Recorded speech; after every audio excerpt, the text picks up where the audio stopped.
আসসালামু আলাইকুম রহমতুল্লাহ বারাকাতুহু। আলহামদুলিল্লাহ রাব্বিল আলামিন ওয়াসসালাতু ওয়াসসালামু আলা সাইয়্যিদিল মুরসালিন নবিয়িনা মুহাম্মদ ওয়া আলা আলিহি ওয়া সাহবিহি আজমাইন ওয়া মান তাবিআহুম বিইহসানিন ইলা ইয়াউমিদ্দিন, আম্মা বাদ।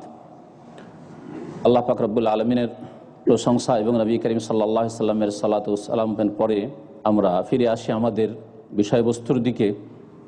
আমরা নামাজের জন্য যে বিরতি দিয়েছিলাম, আর তারপরে আমাদের আলোচনা অল্পই বাকি আছে।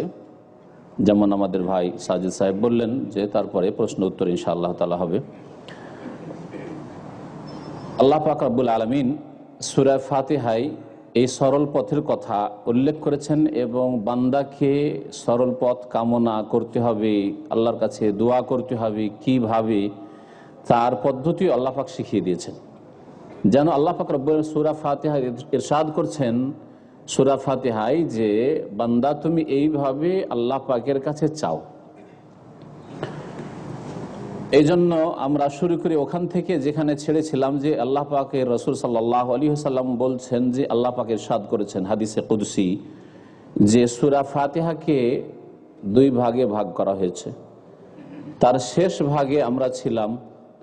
শেষ ভাগ সম্পর্কে আল্লাহ পাক বলছেন যে যখন বান্দা ওয়া ইয়্যাকা নাস্তাঈন ইহদিনাস সিরাতাল মুস্তাকিম সিরাতাল্লাযীনা আন'আমতা আলাইহিম গায়রিল মাগদুবি আলাইহিম ওয়ালাদ-দাল্লিন, এই পর্যন্ত বলে যে 3.5 আয়াত। সে সম্পর্কে নবী সাল্লাল্লাহু আলাইহি ওয়াসাল্লাম বলছেন যে আল্লাহ পাক ইরশাদ করেছেন হাযা লি আবদি ওয়া লি আবদি মা সাআলা, এই অংশটুকু হচ্ছে আমার বান্দার, এই অংশটুকু হচ্ছে আমার বান্দার, অর্থাৎ আমার বান্দা আমার কাছে চাইবে এই অংশটুকু দিয়ে। ওয়া ইয়্যাকা নাস্তাঈন, আল্লাহ তোমার কাছে একমাত্র সাহায্য চাই। ইহদিনাস সিরাতাল মুস্তাকিম, সরল পথ আল্লাহ আমাদেরকে দেখাও। সিরাতাল্লাযীনা আন'আমতা আলাইহিম, যাদের ওপর তুমি পুরস্কার করেছো, যাদেরকে তুমি পুরস্কৃত করেছো তাদের পথ দেখাও, সেটাই হচ্ছে সরল পথ, তাদের পথটাই হচ্ছে সরল পথ। গায়রিল মাগদুবি আলাইহিম, যারা গজব প্রাপ্ত হয়েছে তাদের পথে নিয়ে যেও না। ওয়ালাদ-দাল্লিন, যারা পথভ্রষ্ট হয়েছে রাস্তা হারিয়ে ফেলেছে তাদের পথেও নিয়ে যেও না। আল্লাহ পাক রব্বুল আলামিন ইরশাদ করেছেন এই হাদিসে কুদসিতে ওয়ালি আবদি মা সাআলা, আর বান্দা যা চায় তাই আমার কাছ থেকে পায়। তাহলে এই হাদিস দ্বারা স্পষ্ট যে আমরা যদি আল্লাহ পাকের কাছে ইখলাসের সাথে, নিষ্ঠার সাথে, অন্তরের সততার সাথে, অন্তরের যে খুলুসিয়াত তার সাথে যদি আমরা আল্লাহ পাকের কাছে চাই যে আল্লাহ আমাদেরকে এই সরল পথ দেখাও, তাহলে অবশ্যই আল্লাহ পাক দেবেন। ওয়ালে আবদি মা সাআলা, বান্দা তাই পায় যা চায়। এখানে আপনাদেরকে একটি আহ্বান করব যে আপনারা দেশেও নানা পথ নানা মত দেখবেন, আর এখানে আসার পরে আরব দেশগুলিতে বিশেষ করে যারা হজ উমরায় গিয়েছেন, সৌদি আরবে গিয়ে যেখানে আল্লাহর ফজল করমে আল্লাহ ছাড়া কাউকে সেজদা হয় না, আল্লাহ ছাড়া কারো কাছে ফরিয়াদ হয় না, তৌহিদের দেশ আরব দেশগুলি অনেকটাই আলহামদুলিল্লাহ যে কোনো আরব দেশ তুলনামূলক ভারত উপমহাদেশের চাইতে শিরক বিদআত মুক্ত। এখানে আসলে আপনাদের চিন্তায় একটা কথা আসে যে ঠিক কোনটা,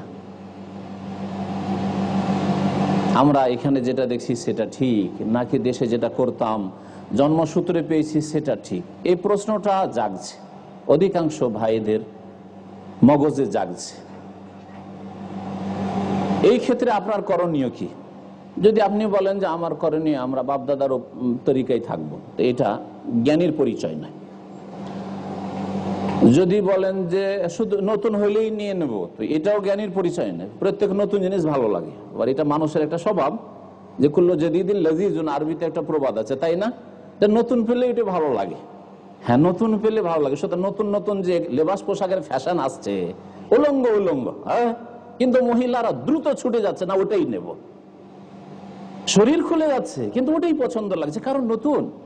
এটা হচ্ছে মানুষের একটা খারাপ দিক, বদ স্বভাব। তো এটাও যাতে না হয় যে অন্ধভাবে নতুন লাগছে এটাই নেব, এটাও আমরা বলছি না। আল্লাহ পাকের কাছে দোয়া করতে বলছি আল্লাহ পাক ইরশাদ করেছেন ওয়ালি আব্দি মা সালা, বান্দা যা চাই বান্দার জন্য তাই রয়েছে। আপনি যদি আপনার ইখলাসের সাথে, অন্তরের সততার সাথে রব্বুল আলামিনের কাছে চান যে আল্লাহ গো এতগুলি ভেজালের মধ্যে সহি পথ, সঠিক দিন, যেটা তোমার সন্তুষ্টি পর্যন্ত পৌঁছাবে, যেটা জান্নাত পর্যন্ত পৌঁছাবে, শিরক বিদআত মুক্ত রাখবে, ভুল পথ থেকে বাঁচাতে পারবে, সেই পথ আমাকে দেখাও। ইহদিনাস সিরাতাল মুস্তাকিম। এই সূরা ফাতিহা গতানুগতিক পড়িয়েন না, শুধু নামাজে ফরজ বলেই শুধু পড়িয়েন না, দেখা দেখি পড়িয়েন না, সবাই পড়ে আমিও পড়ি এইরকম ভাবে পড়িয়েন না, বরং অন্তরের ইখলাসের সাথে পড়ুন আল্লাহ পাকের কাছে ইহদিনাস সিরাতাল মুস্তাকিম, আল্লাহ আমাদেরকে সরল পথ দেখাও। দেখেন দুয়ার ফল আপনার জীবনে পান না, অবশ্যই পাবেন। ইজা সাআলতা ফাসআলিল্লাহ, যখন আল্লাহ পাকের কাছে যখন চাইবে, কোনো কিছু চাইতে হবে একমাত্র আল্লাহর কাছে চাইবে, এবং আল্লাহর কাছে সুধারণা নিয়ে চাইবে যে আল্লাহর কাছে চেয়েছি, আল্লাহ পাক অবশ্যই কবুল করবেন। তারপরে আল্লাহ পাক ওয়াদা করছেন ওয়ালি আব্দি মা সালা, বান্দার জন্য তাই রয়েছে যা চাইবে। তাহলে অন্তরের সততার সাথে চাইতে তো কোনো দোষ নেই। আপনি যেই পথের ওপর আছেন সেটাকে অন্ধভাবে ধরে না নিয়ে অন্ধভাবে ধরিয়েন না। আপনি আল্লাহ পাকের কাছে চান আল্লাহ যেই পথের ওপর আছি সেটা যদি ঠিক হয় তার উপর বহাল রাখো, আর যদি এই পথটা ঠিক না হয়ে আমি ভুল পথে থাকি, আমার পূর্বপুরুষ ভুল পথে থেকে থাকে, আর হক সত্য অন্য কোথাও থাকে, সরল পথ আর অন্যদিকে থাকে, তাহলে এই ভুল রাস্তা থেকে সরল পথে আমাকে নিয়ে চলো। ইহদিনাস সিরাতাল মুস্তাকিম। আল্লাহর কাছে দোয়া করেন, আল্লাহ পাক অবশ্যই শুনবেন। আল্লাহ পাক আকীদার ক্ষেত্রে, ইবাদত বন্দেগীর ক্ষেত্রে, আখলাক চরিত্রের ক্ষেত্রে, জীবনের সার্বিক ক্ষেত্রে, ইলম আমলের ক্ষেত্রে আল্লাহ পাক রব্বুল আলামিন আপনাকে এই সরল পথে আসার তৌফিক দেবেন, কারণ আল্লাহ পাকের এটা হচ্ছে ওয়াদা। সম্মানিত ভাতৃমণ্ডলী, আর আরেকটি কথা বলছিলাম যে এই সূরা ফাতিহায় মানুষকে তিন ভাগে ভাগ করা হয়েছে। এক শ্রেণীর মানুষ যাদের সম্পর্কে আল্লাহ বলছেন যে আল্লাযী সিরাতাল্লাযীনা আনআমতা আলাইহিম, মানে আনআমতা আলাইহিম, যাদেরকে পুরস্কৃত করা হয়েছে। আল্লাহ পাক রব্বুল আলামিনের নিয়ামত প্রাপ্ত তারা একটি দল। আর যারা আল্লাহ পাকের নিয়ামত প্রাপ্ত তাদের যে রাস্তা, সেই রাস্তাটি হচ্ছে সরল পথ। আর আরেক দলের কথা বলা হয়েছে গজব প্রাপ্ত, আল্লাহ পাকের ক্রোধ, গজব সবসময় হতে আছে তাদের উপর। আর আরেক দলের কথা বলা হয়েছে তারা পথভ্রষ্ট, রাস্তা হারিয়ে ফেলেছে। তাহলে তিন শ্রেণীর মানুষের কথা আল্লাহ পাক উল্লেখ করে, চতুর্থ শ্রেণী কোথাও পাবেন না। সারা বিশ্বের সমস্ত মানুষ, মুসলিম অমুসলিম সকলকে আপনি নেন, দেখবেন যে মানুষ তিন ভাগে বিভক্ত। মানুষকে আল্লাহ পাক রব্বুল আলামিন তিন ভাগে বিভক্ত করেছেন। এখন এর ব্যাখ্যা একটু শুনেন যে কেমন ভাবে মানুষ তিন ভাগে ভাগ হয়েছে।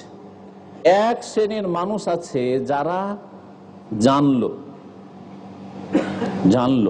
অজানার নয়, অজ্ঞ নয়, মূর্খ না, জানলো, জানার পরে সেটাকে বাস্তবায়ন করলো, আমল করলো। আলেমা ফা আমেলা, জ্ঞান অর্জন করলো আর সেই মোতাবেক কর্ম করলো, একটি দল। আর একটি দল হচ্ছে আলেমা, জানলো, জানার পরে অস্বীকার করলো।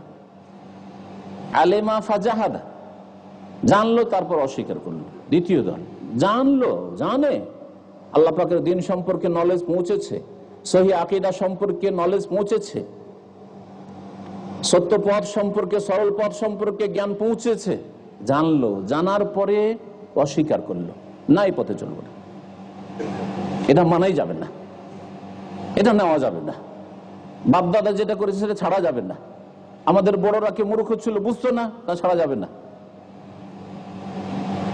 অনেক সমস্যার সম্মুখীন হব, সুতরাং নেওয়া যাবে না। এক কথায় জানলো, যে কোনো কারণে হোক, জানার পরে সে সত্যকে অস্বীকার করলো।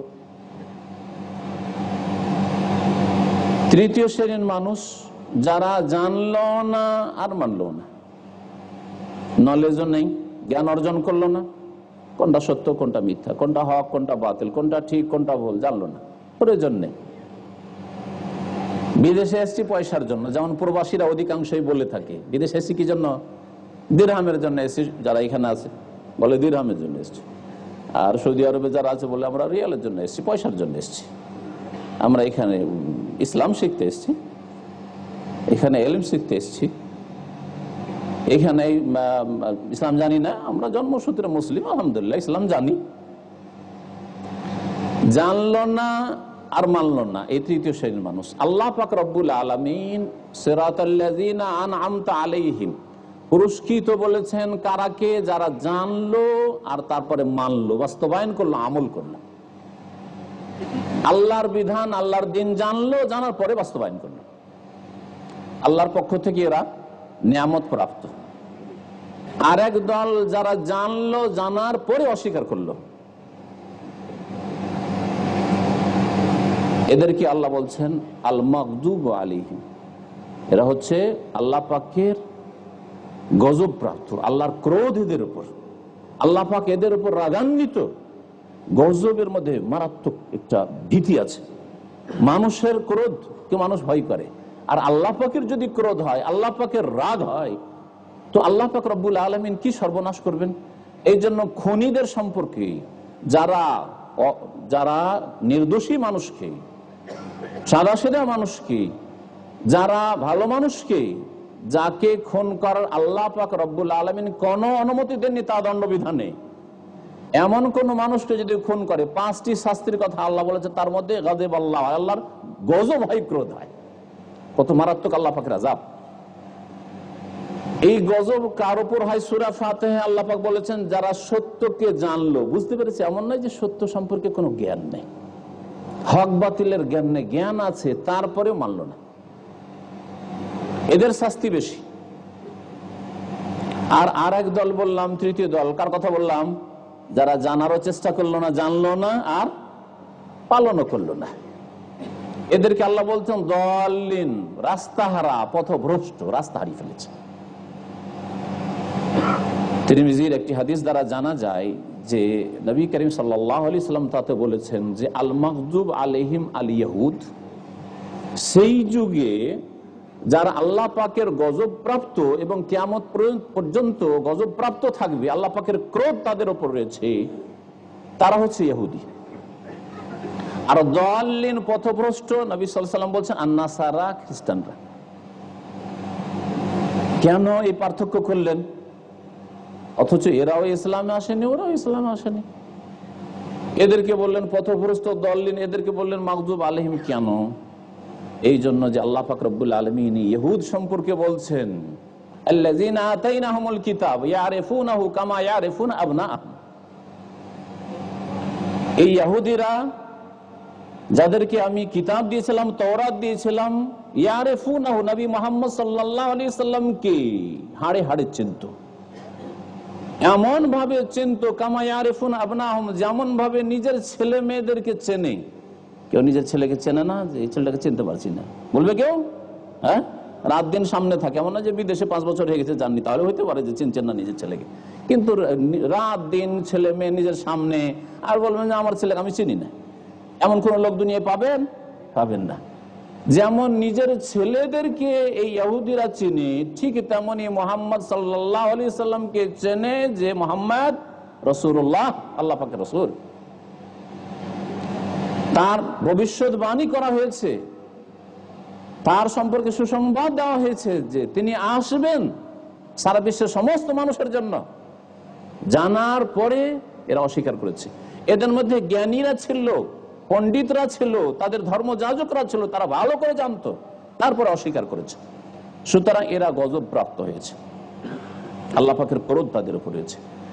আর নাসারা অধিকাংশ অজ্ঞ ছিল সেই জামানায়, তারা জানেও নি, জানার চেষ্টাও করেনি, না জেনে ভুল করেছে। সেই জন্য তাদেরকে নবী করিম সাল্লাল্লাহু আলাইহি সাল্লাম পথভ্রষ্ট, রাস্তাহারা বলেছে। একটু হালকা করা হয়েছে, কিন্তু রাস্তা, জান্নাতের রাস্তা হারিয়ে দিয়েছে, আল্লাহ পাকের সরল রাস্তা হারিয়ে দিয়েছে, আল্লাহ পাকের সন্তুষ্টির রাস্তা হারিয়ে দিয়েছে। সুতরাং জাহান্নামের রাস্তায় চলছে। নবী করিম সাল্লাল্লাহু আলাইহি ওয়াসাল্লাম যে এই গুণগুলি বলেছেন, যা কোরআনে কারীমের এই সূরা ফাতিহায় রয়েছে, এই গুণগুলি কি এদের মধ্যে সীমিত যে মাগদুব আলাইহিম গজবপ্রাপ্ত দল শুধু ইহুদি আর পথভ্রষ্ট শুধু নাসারা? না, এই গুণগুলি যে সব মানুষের মধ্যে কিয়ামত পর্যন্ত পাওয়া যাবে, সবাই এতে শামিল হবে? বলুন তো দেখি। এই গুণ যে কোনো মানুষের মধ্যে পাওয়া যাবে, তারা এই দলগুলিতে শামিল হবে। যার মধ্যে এই গুণ পাওয়া যাবে যে তারা পুরস্কৃতদের দলে শামিল, তাহলে তাদের দলে শামিল হবে। জানলো আর মানলো, জানার পরে কর্ম করলো, তাহলে কিয়ামত পর্যন্ত তারা এই আনআমতা আলাইহিমের দলে শামিল হবে, সরল পথের উপর রয়েছে। চামারের ঘর থেকে আসলেও, শূদ্রের ঘর থেকে, মেথরের ঘর থেকে আসলেও, যে কোনো জায়গা থেকে সে উঠে আসুক না কেন, যদি উঠে চলে আসে এই পুরস্কৃতদের পথে, সরল পথে, তাহলে অনেক সময় আমার চাইতে আপনার চাইতে শ্রেষ্ঠ। কারণ আমার আপনার গুনার অনেক বোঝা আছে, হয়তো সেই বোঝা থেকে আপনি তওবা আর সংশোধনের মাধ্যমে মুক্ত হইতে পারেননি, এখনো গুনার বোঝা নিয়ে চলছেন। গুনাহ আছে, দৈনিক বেশ কিছু গুনাহ হচ্ছে, কিছু নেকির কাজও করছেন মুসলিম হিসাবে, ব্যাস এইরকম জীবন যাপন করছেন। অনেক যাদেরকে আলেম সমাজ বলছেন, তাদের মধ্যে তারাও দোষমুক্ত নয়, তারাও পাপ মুক্ত না থাকতে পারে আমাদের। কিন্তু একজন ব্যক্তি চামার, মেথর, পেশাব পায়খানা সাফ করতো, সেখান থেকে উঠে আসছে, না পাক জিনিসকে সবসময় নাড়াচাড়া করতো, কাজকে একেবারে জঘন্য কাজ মনে করা হয়, ছোট কাজ মনে করা হয়, সেই ঘর থেকে উঠে এসছে। আর উঠে আসার পরে বললো আশহাদু আল্লা ইলাহা ইল্লাল্লাহ ওয়া আশহাদু আন্না মুহাম্মাদার রাসূলুল্লাহ। যখন এই কথা বললো নবী করিম সাল্লাল্লাহু আলাইহি ওয়াসাল্লাম অন্তরের বিশ্বাসের সাথে, এমন নয় যে শুধু মুখেই বললো, মন্ত্র না, মন্ত্র কোন কাজে আসবে না, অন্তরের সততার সাথে, বিশ্বাসের সাথে কথায় উচ্চারণ করলো, স্বীকৃতি দান করলো, আর প্রস্তুত কাজকর্ম করার জন্য, আমল করার জন্য প্রস্তুত। নবী করিম সাল্লাল্লাহু আলাইহি ওয়াসাল্লাম বলছেন আল ইসলামু ইয়াহদিমু মা কানা ক্বাবলাহ। আমর ইবনে আস রাদিয়াল্লাহু তাআলা আনহু যখন মুসলমান হলেন, ইসলাম গ্রহণ করার পরে বা ইসলাম গ্রহণ করার সময় বলছেন যে ইয়া রাসূলুল্লাহ, আমি ইসলাম কবুল করতে চাইছি, ওয়ালাকিন আশতারিত, তবে আমার একটা শর্ত আছে, কন্ডিশন আছে। বললেন নবী সাল্লাল্লাহু আলাইহি ওয়াসাল্লাম, কি শর্ত তোমার?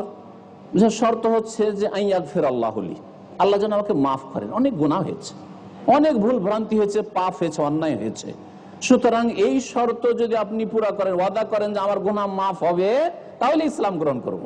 সুবহানাল্লাহ, চিন্তা করতে পেরেছেন? নবী করিম সাল্লাল্লাহু আলাইহি ওয়াসাল্লাম বলছেন যে তুমি কি জানো না যে আল ইসলামু ইয়াহদিমু মা কানা ক্বাবলাহু, ইসলাম গ্রহণ করলে অতীতের সমস্ত পাপকে ধ্বংস করে দেয়, ইসলামে সমস্ত পাপ ধ্বংস হয়ে যায়। তাহলে আজকে কেউ যদি কোনো অমুসলিম ভাই বা কোনো বড় শিরককারী যদি অন্তর থেকে তওবা করে আর আল্লাহর তাওহীদ প্রতিষ্ঠাকারী হয়, তাহলে সেই ব্যক্তির অতীতের সমস্ত গুনাহ এখনই মাফ। চিন্তা করতে পেরেছেন?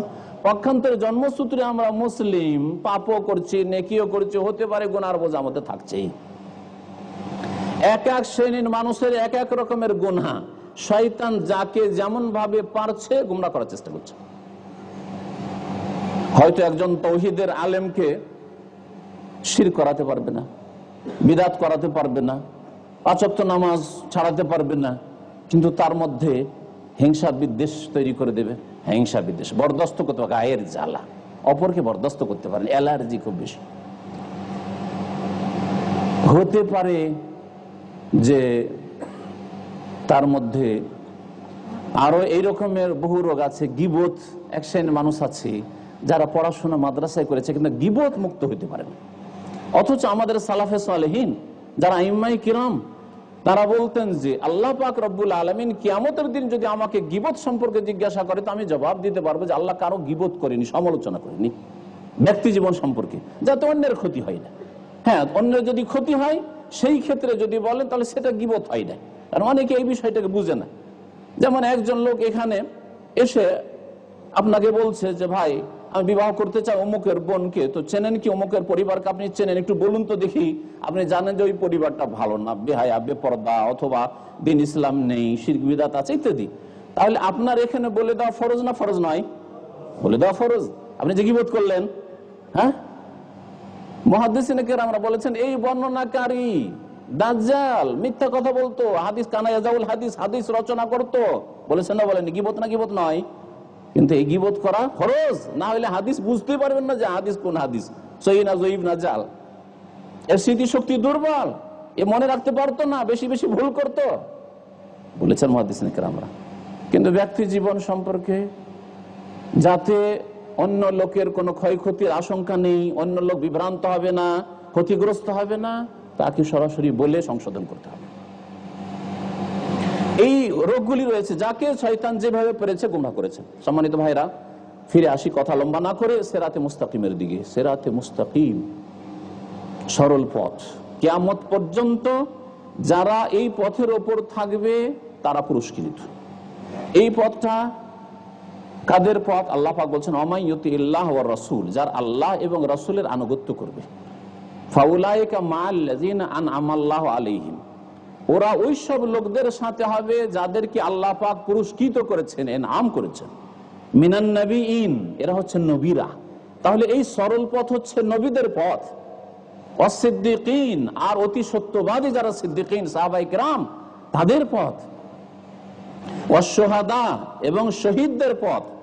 শুহাদার আরেকটি তাফসীর আল্লামা ইবনে উসাইমিন রাহমাতুল্লাহ আলাইহি তার তাফসীরে উল্লেখ করেছেন, শুহাদা মানে উলামা, সেটা হচ্ছে আলেমদের পথ, যারা আল্লাহ পাকের ওয়াহদানিয়াতের সাক্ষী দিয়ে থাকে। সূরা আলে ইমরান যেমন আল্লাহ পাক বলেছেন যে উলুল ইলমি কাইমান বিল কিসত, যারা আহলে ইলম, যারা জ্ঞানী, যাদের কোরআন সুন্নাহর ইলম আছে, তারা ন্যায় সঙ্গত আল্লাহ পাকের ওয়াহদানিয়াতের সাক্ষী দিয়ে থাকে।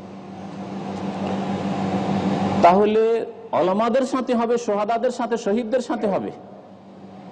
ওয়াসসালিহিন, আর যারা সৎকর্মশীল, ইলম হয়তো বেশি নাই কিন্তু আমল সুন্দর আছে, যতটা জেনেছে সঠিক জেনেছে এবং সেই মোতাবেক আমল করেছে, কর্ম করেছে, সৎকর্মশীল, তাদের সাথে হবে। তো এই সরল পথ এই লোকদের পথ, নবীদের পথ, সিদ্দিকিনদের পথ, শহীদ ওলামাদের পথ, আর সৎকর্মশীল নেক লোকদের পথ। আর গজব প্রাপ্তদের পথ, ইহুদিদের পথ হচ্ছে জানলেন, জানার পরে মানলেন না, অমান্য করলেন, না না না এটা মানা যাবে না, মানবো না এটা।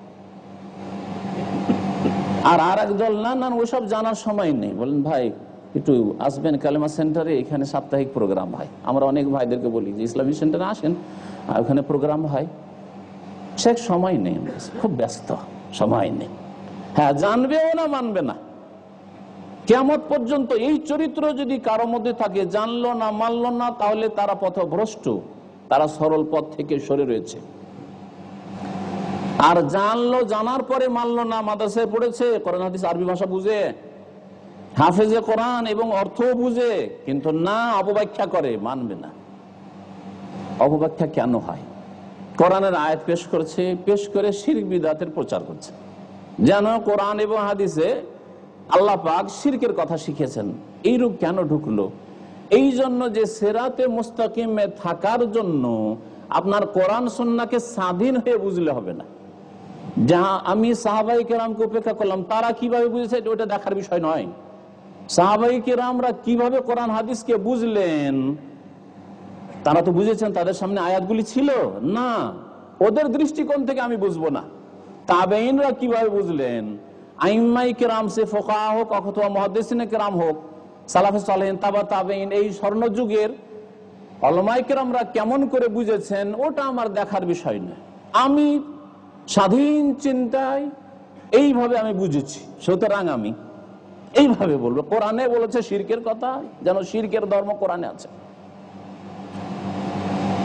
এইভাবে এক শ্রেণীর লোকেরা কোরআনে কারীমের অপব্যাখ্যা করে থাকে। তাহলে রোগটা হচ্ছে যে কোরআন এবং হাদিস চর্চা করতে গিয়ে, অধ্যয়ন করতে গিয়ে স্বাধীন চিন্তাধারা না, আপনি চিন্তা করেন, কিন্তু সাহাবায়ে কেরাম, তাবেঈন, তাবা তাবেঈন থেকে, তার আগে রাসূলুল্লাহ সাল্লাল্লাহু আলাইহি সাল্লাম থেকে, তার আগে কোরআনে কারীমের একটি আয়াত আরেকটি আয়াতের তাফসীর করছে না, এই শুধু একটি আয়াতকে নিলেন আর অন্য আয়াতকে আপনি ছেড়ে দিলেন। যেমন গুমরাহির কারণ যে এখানে হয়, স্বাধীনভাবে চিন্তা করতে যায়, একটি আয়াতকে অনেক আয়াতকে ছেড়ে দেয়, এর উদাহরণ আপনি অনেক রয়েছে, কিন্তু একটি নিতে পারেন। যেমন আল্লাহ পাক বলছে যে শহীদদেরকে তোমরা মৃত বলিও না। আর রাসূলুল্লাহ সাল্লাল্লাহু আলাইহি ওয়াসাল্লাম সবচেয়ে বড় শহীদ, ঠিক কিনা? রাসূলুল্লাহ সাল্লাল্লাহু আলাইহি ওয়াসাল্লাম ইন্তেকালের সময় তার আগে যে বিষ দিয়েছিল, সেই বিষের প্রতিক্রিয়া শুরু হয়েছিল, আর তাতে নবী করিম সাল্লাল্লাহু আলাইহি ওয়াসাল্লাম শাহাদাত বরণ করেছেন, জানেন তো? আর না জানলে আজকে ভালো করে শুনেন। তো নবী করিম সাল্লাল্লাহু আলাইহি ওয়াসাল্লাম সবচেয়ে বড় শহীদ। ইহুদীদের চক্রান্তে শহীদ হয়েছেন তিনি। রাসূলুল্লাহ সাল্লাল্লাহু আলাইহি ওয়াসাল্লাম তাহলে মারা যাননি, হায়াতুন নবী। আমাদের দেশের মানুষরা বলে না তাদেরই সংখ্যা বেশি কিনা, কিন্তু এটা সরল পথ না, এটা এদিকের ওইদিকের পথ, হয় মাগদুব আলাইহিমের পথ, না হয় দল্লিনের পথ। কোনটা পথ আপনাকে চিন্তা করতে হবে। আল্লাহ পাক রব্বুল আলামিন বলছেন ইন্নাকা মাইয়াতুন ওয়া ইন্নাহুম মাইয়াতুন, হে নবী তুমিও মাইয়াত। মাইয়াত কাকে বলে? বাংলায় তো ব্যবহার করেন শব্দটা, করেন না? হ্যাঁ, যে আজকে মাইয়াতের দাফন হইলো, যাচ্ছি মাইয়াতের দাফন, বাংলায় ব্যবহার করছেন। হ্যাঁ, মাইয়াতেরই না দাফন হয়। তাহলে মাইয়াত মানে বাংলায় একজন সাধারণ মুসলিম, বুঝতে পারছেন? আল্লাহ পাক নবীকে সম্বোধন করে বলছেন হে নবী তুমি তো মৃত।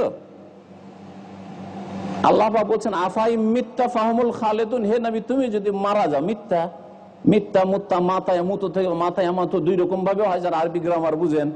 মিথ্যা হয়, মুত্তা হয়। আফাই মিথ্যা, তুমি যদি মৃত্যু বরণ করো, মারা যাও। ফাহমুল খালেদুন, তারা চিরকাল থাকতে এসছে নাকি?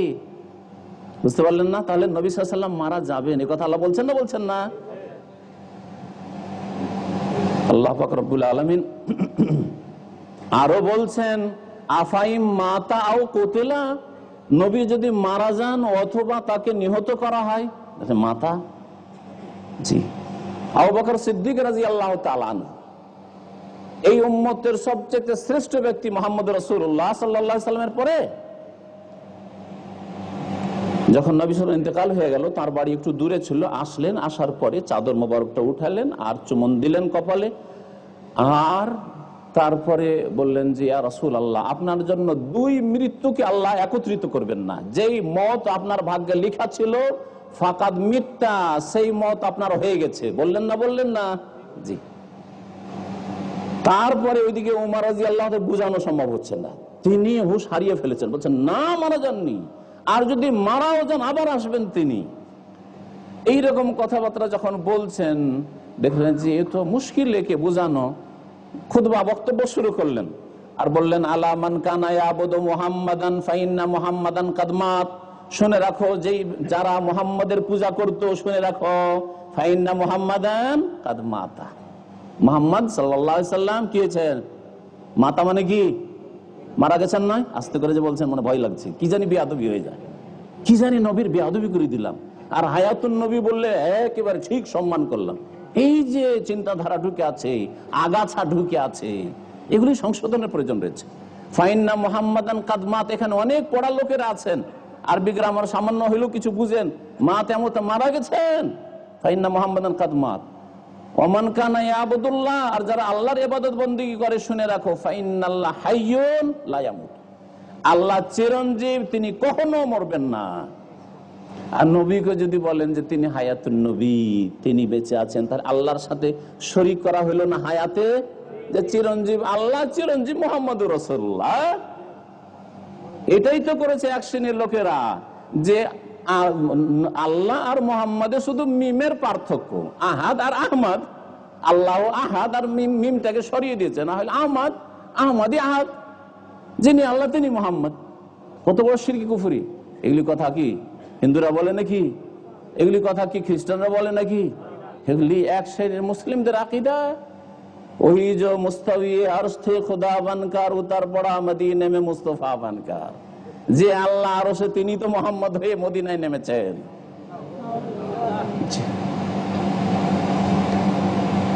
আল্লাহ পাক রব্বুল আলামিন নেক লোক ওলি আউলিয়ার মধ্যে হুলুল করে আছেন, এই আকীদা কি নেই? হ্যাঁ, এই আকীদা কি হোসেন মনসুর হাল্লাজের আকীদা নয়? এটা সরল পথ নাকি ডানে বামের পথ? শুধু বুঝতে বলছি আপনাদেরকে, চিন্তা করুন ভালো করে। সরল পথ সম্পর্কে তাফসীর কারগণ বিভিন্ন মত রয়েছে যে সরল পথ ইহদিনাস সিরাতাল মুস্তাকিম, যে সিরাতে মুস্তাকিম এর মানে কি, এর ব্যাখ্যা কি। মানে অর্থ তো বুঝতে পারছেন যে সিরাত মানে রাস্তার, মুস্তাকিম মানে সোজা, সরল পথ, সোজা পথ। কিন্তু তাফসীর করতে গিয়ে তাদের একটি মত হচ্ছে যে সরল পথ হচ্ছে আল কোরআনুল কারীম। তাহলে কোরআনে কারীমকে আঁকড়ে ধরে হচ্ছে সরল পথ। কোরআনে কারীম বাদ দিয়ে বলবে যে আমিও তো এক আল্লাহকে মানি, যদিও আমি ইহুদি মতবাদে আছি অথবা আমি খ্রিস্টান, কিন্তু আমি তো আল্লাহকে এক বলি, আমি তৃতীয়বাদ মানি না, চলবে না। কোরআনী জীবন যাপন করতে হবে, কোরআনের শুরু থেকে শেষ পর্যন্ত জীবনে প্রত্যেকটি ক্ষেত্রে বাস্তবায়ন করতে হবে, এটি হচ্ছে সরল পথ। আমিও তো ভালো কাজ করি, পাপকে ঘৃণা করি, পাপ করি না, যদিও আমি হিন্দু, কিন্তু আমি ভালো কাজকে পছন্দ করি, ভালো লোককে পছন্দ করি, যথেষ্ট না। তাহলে সিরাতে মুস্তাকিমের একটি ব্যাখ্যা তাফসীরকারগণ বলেছেন যে আল কোরআন। আর তারা এই মর্মে তিরমিজির একটি হাদিস পেশ করেছেন, নবী করিম সাল্লাল্লাহু আলাইহি ওয়াসাল্লাম বলেছেন যে আল কোরআনু হুয়া হাবলুল্লাহিল মতিন, আল্লাহ পাক রব্বুল আলামিনের মজবুত রজ্জু, মজবুত রশি, তাকে রশি বলেন আপনারা। কোরআন হচ্ছে হাবলুল্লাহ, আল্লাহ পাকের রশি। আল্লাহ বলছেন ওয়াতাসিমু বিহাবলিল্লাহি জামি, আল্লাহ পাকের রশিকে মজবুত করে ধরো, মানে আল কোরআনকে মজবুত করে ধরো। হুয়া হাবলুল্লাহিল মতিন ওয়া হুয়া যিকরুল হাকীম, আর সেটা হচ্ছে প্রজ্ঞাপূর্ণ, হিকমতপূর্ণ উপদেশ। ওয়া হুয়া সিরাতুল মুস্তাকিম, আর সেটি হচ্ছে সোজা পথ, সরল পথ।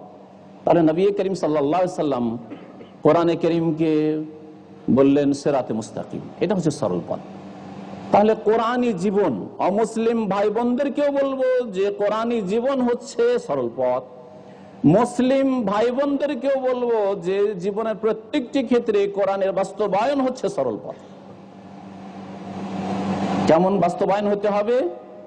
ইলম শিখতে হবে, কর্ম করতে হবে। শিখলেন, জানলেন, আর কর্ম বিপরীত উল্টো দিকে, না, বিপদ, আল্লাহর গজব নেমে আসবে। শিখলেন না, কোরআনের ধার ধারলেন না, কোরআনের কি প্রয়োজন? আজকাল আমাদের দেশে পয়সাওয়ালা মানুষের অবস্থা এরকমই। তারা তো জানে যে এক শ্রেণীর হুজুর আর হাফেজ কারি সাহেবদেরকে অল্প পয়সায় ভাড়া পাওয়া যায়, আর কোরআনের প্রয়োজন সারা জীবন কখনো হয় না। কখন প্রয়োজন হয়? মা মারা গেলে কোরআন খানির প্রয়োজন, বাপ মারা গেছে সেই জন্য কোরআন খানির প্রয়োজন। ওই জীবনে একবার কোরআন পড়া লাগবে, কখন বাপ মরবে, কখন মা মরবে, সেই জন্য কোরআন শিখে লাভটা কি?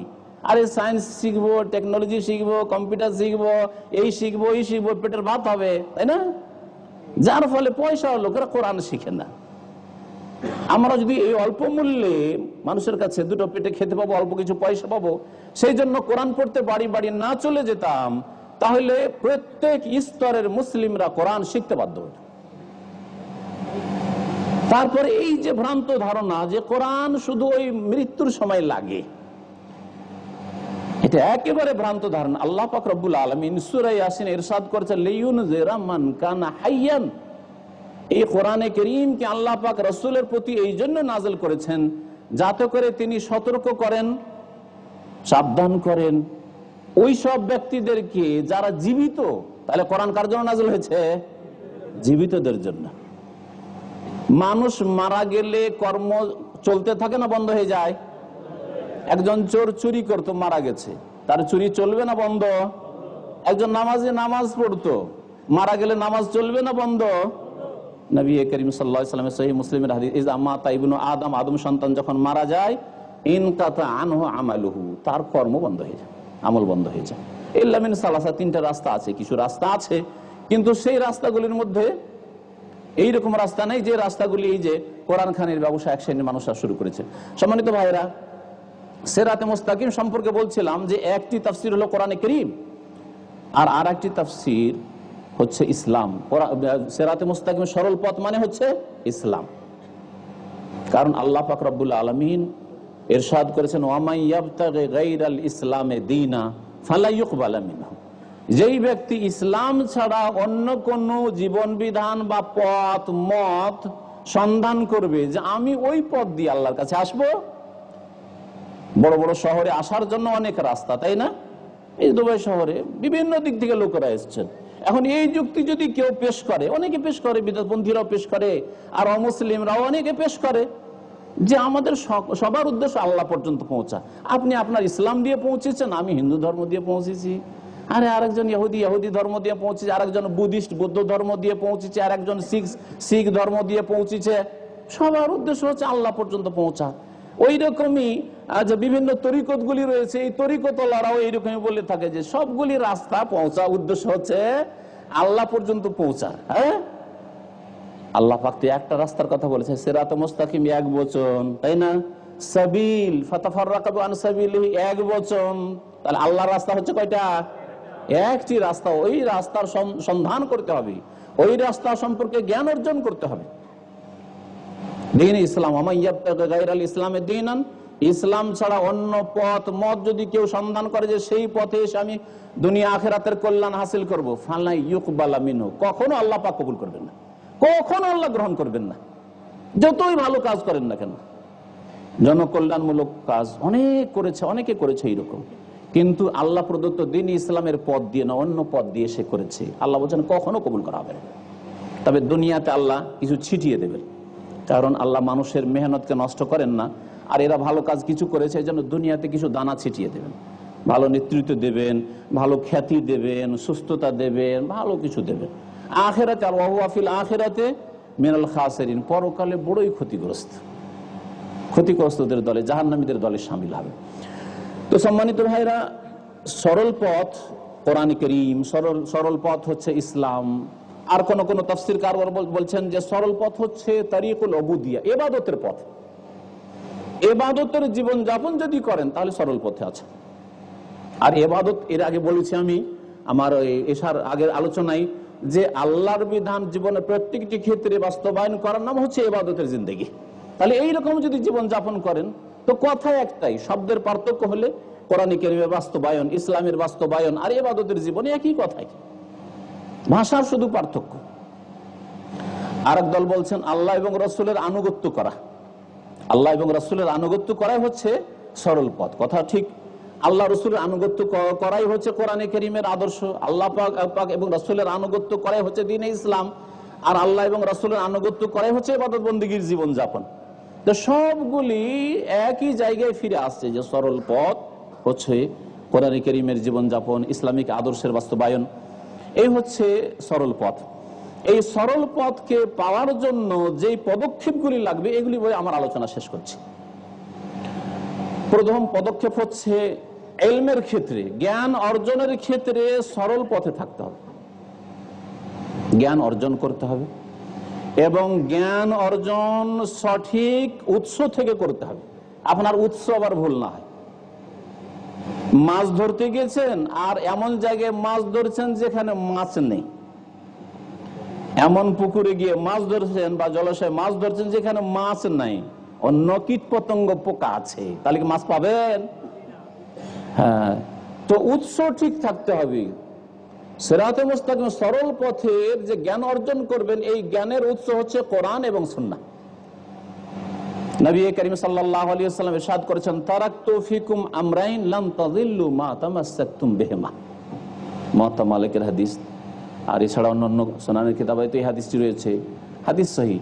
তারাকতু ফিকুম আমরাইন, তোমাদের মাঝে দুটো বস্তু আমি ছেড়ে যাচ্ছি, লান তাযিল্লু মা তামাসসাকতুম বিহিমা, যতদিন পর্যন্ত তোমরা মজবুত করে ধরে থাকবে ততদিন পর্যন্ত তোমরা কখনো পথভ্রষ্ট হবে না, দল্লিন হবে না, আর মাগজুব আলিম হবে না, কখনো পথভ্রষ্ট হবে না, বরং পুরস্কৃত হবে।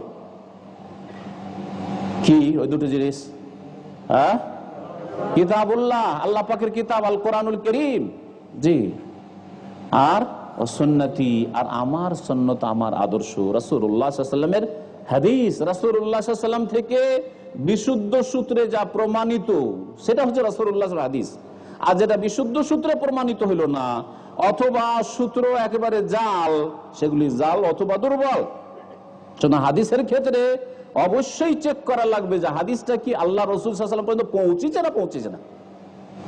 আর অধিকাংশ মুসলিম সমাজের গোমরাহির ক্ষেত্রে, ভুল পথে চলে যাওয়ার ক্ষেত্রে, সরল পথ থেকে অপসৃত হওয়ার ক্ষেত্রে কাজ করেছে জাল জয়ীফ হাদিস।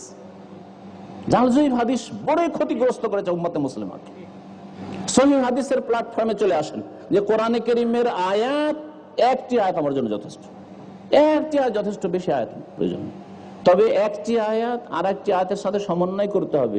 এক জায়গায় হয়তো সংক্ষেপে আছে, আর এক জায়গায় বিস্তারিত আছে, আপনাকে দুটো সমন্বয় করা লাগবে। আপনি স্বাধীনভাবে সাহাবায়ে কেরামের বুঝটাকে আপনি সামনে রাখলেন না, যে তারা কিভাবে আয়াতটা বুঝেছেন, তাবেঈনরা কি বুঝেছেন, আইম্মায়ে মুহাদ্দিসিন কিভাবে বুঝেছেন, ফুকাহায়ে কেরামরা কিভাবে বুঝেছেন, সেটা না করে আপনি আপনার যুগের কেউ বলেছে ওইভাবে আপনি চলেন, শিরক বিদআতের পথেই চলে গেলেন না। ওইরকম করলে হবে। সরল পথ আপনাকে গ্রহণ করতে হবে জ্ঞান অর্জনের ক্ষেত্রে, ইলম হাসিল করার ক্ষেত্রে। সুতরাং ইলম হাসিল করা প্রত্যেক মুসলিমের জন্য ফরজ। নবী করিম সাল্লাল্লাহু আলাইহি ওয়াসাল্লামের হাদিস, এর বাস্তবায়ন করতে হবে। তালাবুল ইলমি ফারিজাতুন আলা কুল্লি মুসলিম। আল্লাহর দ্বীন সম্পর্কে জ্ঞান অর্জন করা প্রত্যেক মুসলিমের ফরজ আইন। এতটা যা দিয়ে সেই ব্যক্তি আল্লাহ পাকের ইবাদত বন্দেগী করতে পারে। আর উচ্চ শিক্ষা লাভ করা, শরীয়তের বড় বড় আলেম হইতে হবে, এটা ফরজে কিফায়া, ফরজ আইন না। যেমন মুসলিম সমাজে কিছু ডাক্তার হইতে হবে, কিছু ইঞ্জিনিয়ার হইতে হবে, দুনিয়ার শিক্ষা শিক্ষিত হইতে হবে, যাতে করে বিজাতির মুখাপেক্ষী না হয়ে যায়। এটা যেমন ফরজে কিফায়া, ফরজে আইন নয়, এটা ফরজে কিফায়া। মুসলিম জাতির কিছু লোককে এইসব শিক্ষাগুলি গ্রহণ করতে হবে, যাতে কাফেরের দ্বারস্থ না হইতে হয়। ঠিক তেমনি শরীয়তের উচ্চ জ্ঞান হাসিল করা, এটা ফরজে কিফায়া। তো ইলম হাসিল করার ক্ষেত্রে সরল পথে থাকতে হবে, অর্থাৎ আপনি যে ইলম হাসিল করছেন তার উৎস যেন কোরআন এবং হাদিস হয়, তাহলে পথভ্রষ্ট হবে। ইলমের পরে আমলের ক্ষেত্রে আসেন। আমলের কয়েকটি ক্ষেত্র আছে। একটা হচ্ছে বিশ্বাস, অন্তরের কর্ম, হৃদয়ের কর্ম, আমল। আর একটা হচ্ছে ইবাদত বন্দেগী, আর একটা হচ্ছে আখলাক মুআমালাত, আদান প্রদান, ব্যবসা বাণিজ্য, আচার আচরণ, লেনদেন, একজনের আর একজনের সাথে সম্পর্ক কেমন হওয়া উচিত, পারিবারিক সম্পর্ক, সামাজিক সম্পর্ক, সাথী সঙ্গীদের সাথে সম্পর্ক, ছোটর বড়র সাথে সম্পর্ক, হালাল হারাম ব্যবসা বাণিজ্য, কোন ব্যবসা চলবে কোনটা চলবে না, বিবাহ শাদীর বিধিবিধান, তালাকের বিধিবিধান, এগুলো হচ্ছে মুআমালাত। এই যতগুলি ক্ষেত্র বললাম, সবগুলি ক্ষেত্রে আপনাকে সরল পথ সন্ধান করে নিতে হবে, সরল পথ সম্পর্কে জ্ঞান অর্জন করতে হবে এবং এর উপর অটল হইতে হবে। আকীদার বিষয়ে আসেন। আকীদার বিষয়ে মুসলিম উম্মাহ বিভ্রান্তি হয়েছে। যারা ইসলামের বাইরে রয়েছে তারা তো রয়েছেই, যারা সরল পথ থেকে দূরে, কিন্তু মুসলিম জাতির মধ্যে অধিকাংশ মানুষ আমাদের উপমহাদেশের আকীদার ক্ষেত্রে ত্রুটি। ইবাদত বন্দেগীতে অনেকে মাশাআল্লাহ, নামাজে কোনো ত্রুটি নাই, মানে নামাজ 5 ওয়াক্ত নামাজে কোনো ত্রুটি নেই, নামাজের তরিকায় ত্রুটি আছে। রাসূলুল্লাহ সাল্লাল্লাহু আলাইহি ওয়াসাল্লাম কেমন করে নামাজ পড়েছেন এর খবর নেই, কিন্তু নামাজ মাশাআল্লাহ। দিনে কত রাকাত ফরজ? 7 রাকাত ফরজ, তাই না? সুন্নাতের রাতে বা কত রাকাত? 12 বা 10। আব্দুল্লাহ বিন উমর হাদিস 10, আর এক হাদিস হচ্ছে 12। হ্যাঁ, তাহলে 12 আর 17 কত হইলো? হ্যাঁ, কত? 29। আর বেতর সর্বনিম্ন কত? 1। তাহলে কত হইলো? আর যদি তাহাজ্জুদ পড়েন তাহলে কত? হ্যাঁ, 11 যদি তাহাজ্জুদ পড়েন তাহলে টোটাল কত নামাজ হইলো? অধিকাংশ সময় রাসূলুল্লাহ সাল্লাল্লাহু আলাইহি ওয়াসাল্লাম তাহাজ্জুদ পড়েছেন 11 রাকাত, ঠিক না? বেতর সহ। তাহলে 11 29 সাথে মিলালে কত রাকাত নামাজ হয়? হ্যাঁ, 40 রাকাত নামাজ, তাই না? তো রাসূলুল্লাহ সাল্লাল্লাহু আলাইহি ওয়াসাল্লাম 40 রাকাত নামাজ সারা দিনে পড়েছেন, ফরজ, সুন্নাতে, রাতে বা তাহাজ্জুদ, বেতর সহ। আর একজন মানুষ আমাদের দেশে এশার নামাজই কত পড়ে? 17 পড়ে। তাহলে অনেক সময় দেখা যাচ্ছে নামাজের ক্ষেত্রে এই নামাজের ইবাদতে ত্রুটি নেই, কিন্তু নামাজের তরিকায় ত্রুটি আছে। নবী করিম সাল্লাল্লাহু আলাইহি ওয়াসাল্লাম বলেছেন, সাল্লু কামা রাআইতুমুনি উসাল্লি, তোমরা সালাত আদায় করো, নামাজ পড়ো যেমন ভাবে আমাকে সালাত আদায় করতে দেখলে, নামাজ পড়তে দেখলে। রাসূলুল্লাহ সাল্লাল্লাহু আলাইহি ওয়াসাল্লাম নামাজ পড়তে আমরা দেখেছি নাকি? কারা দেখেছেন? সাহাবায়ে কেরাম দেখেছেন। তারা দেখে লুকিয়ে রেখেছেন না বর্ণনা করেছেন? বর্ণনা করেছেন। কোথায় আছে? হাদিসে আছে। তাহলে হাদিস উৎস, নামাজ সন্ধান করার জন্য, সহিহ নামাজ শিখার জন্য হাদিস উৎস। ছোটি কিতাব আর নামাইতো আর গিয়ার চেঞ্জ করেন, একবার সালাতুল যোহরে, একবার ফরিদাতাল লিল্লাহে, একবার নফল, তো আর একবার সুন্নাত, আর একবার ফরজে কিফায়া, সুবহানাল্লাহ। একজন মানুষ পেরেশান হয়ে যে বাবারে পারবো না, নামাজ পড়বো না, হয়েছে না হয়নি? তাহলে এই যে এই এত বেনামাজি তৈরি করেছে এইসব বিদাতে, এর জবাব কারা দেবে? যারা এইসব বিদাত আবিষ্কার করেছে, আর আজ যারা এই বিদাতগুলি শিক্ষা দিচ্ছে, তারা কিয়ামতের দিন জবাবদাহি করবে।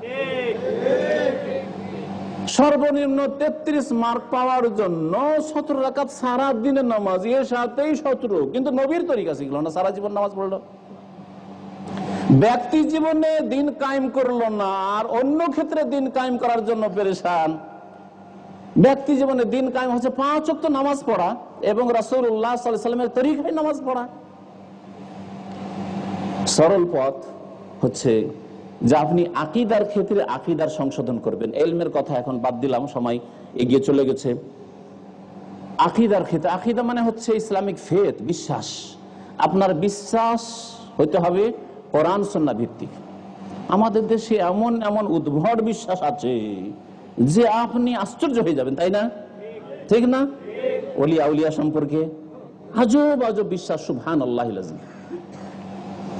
চন্দ্রগ্রহণ সূর্যগ্রহণ হলে মহিলাদের বিশ্বাস, পেটে যদি বাচ্চা থাকে তাহলে বাইরে বের হয়ে যাবে না, একেবারে কম্বল টম্বল দিয়ে জড়িয়ে লুকিয়ে থাকতে হবে। আরে আল্লাহু আকবার।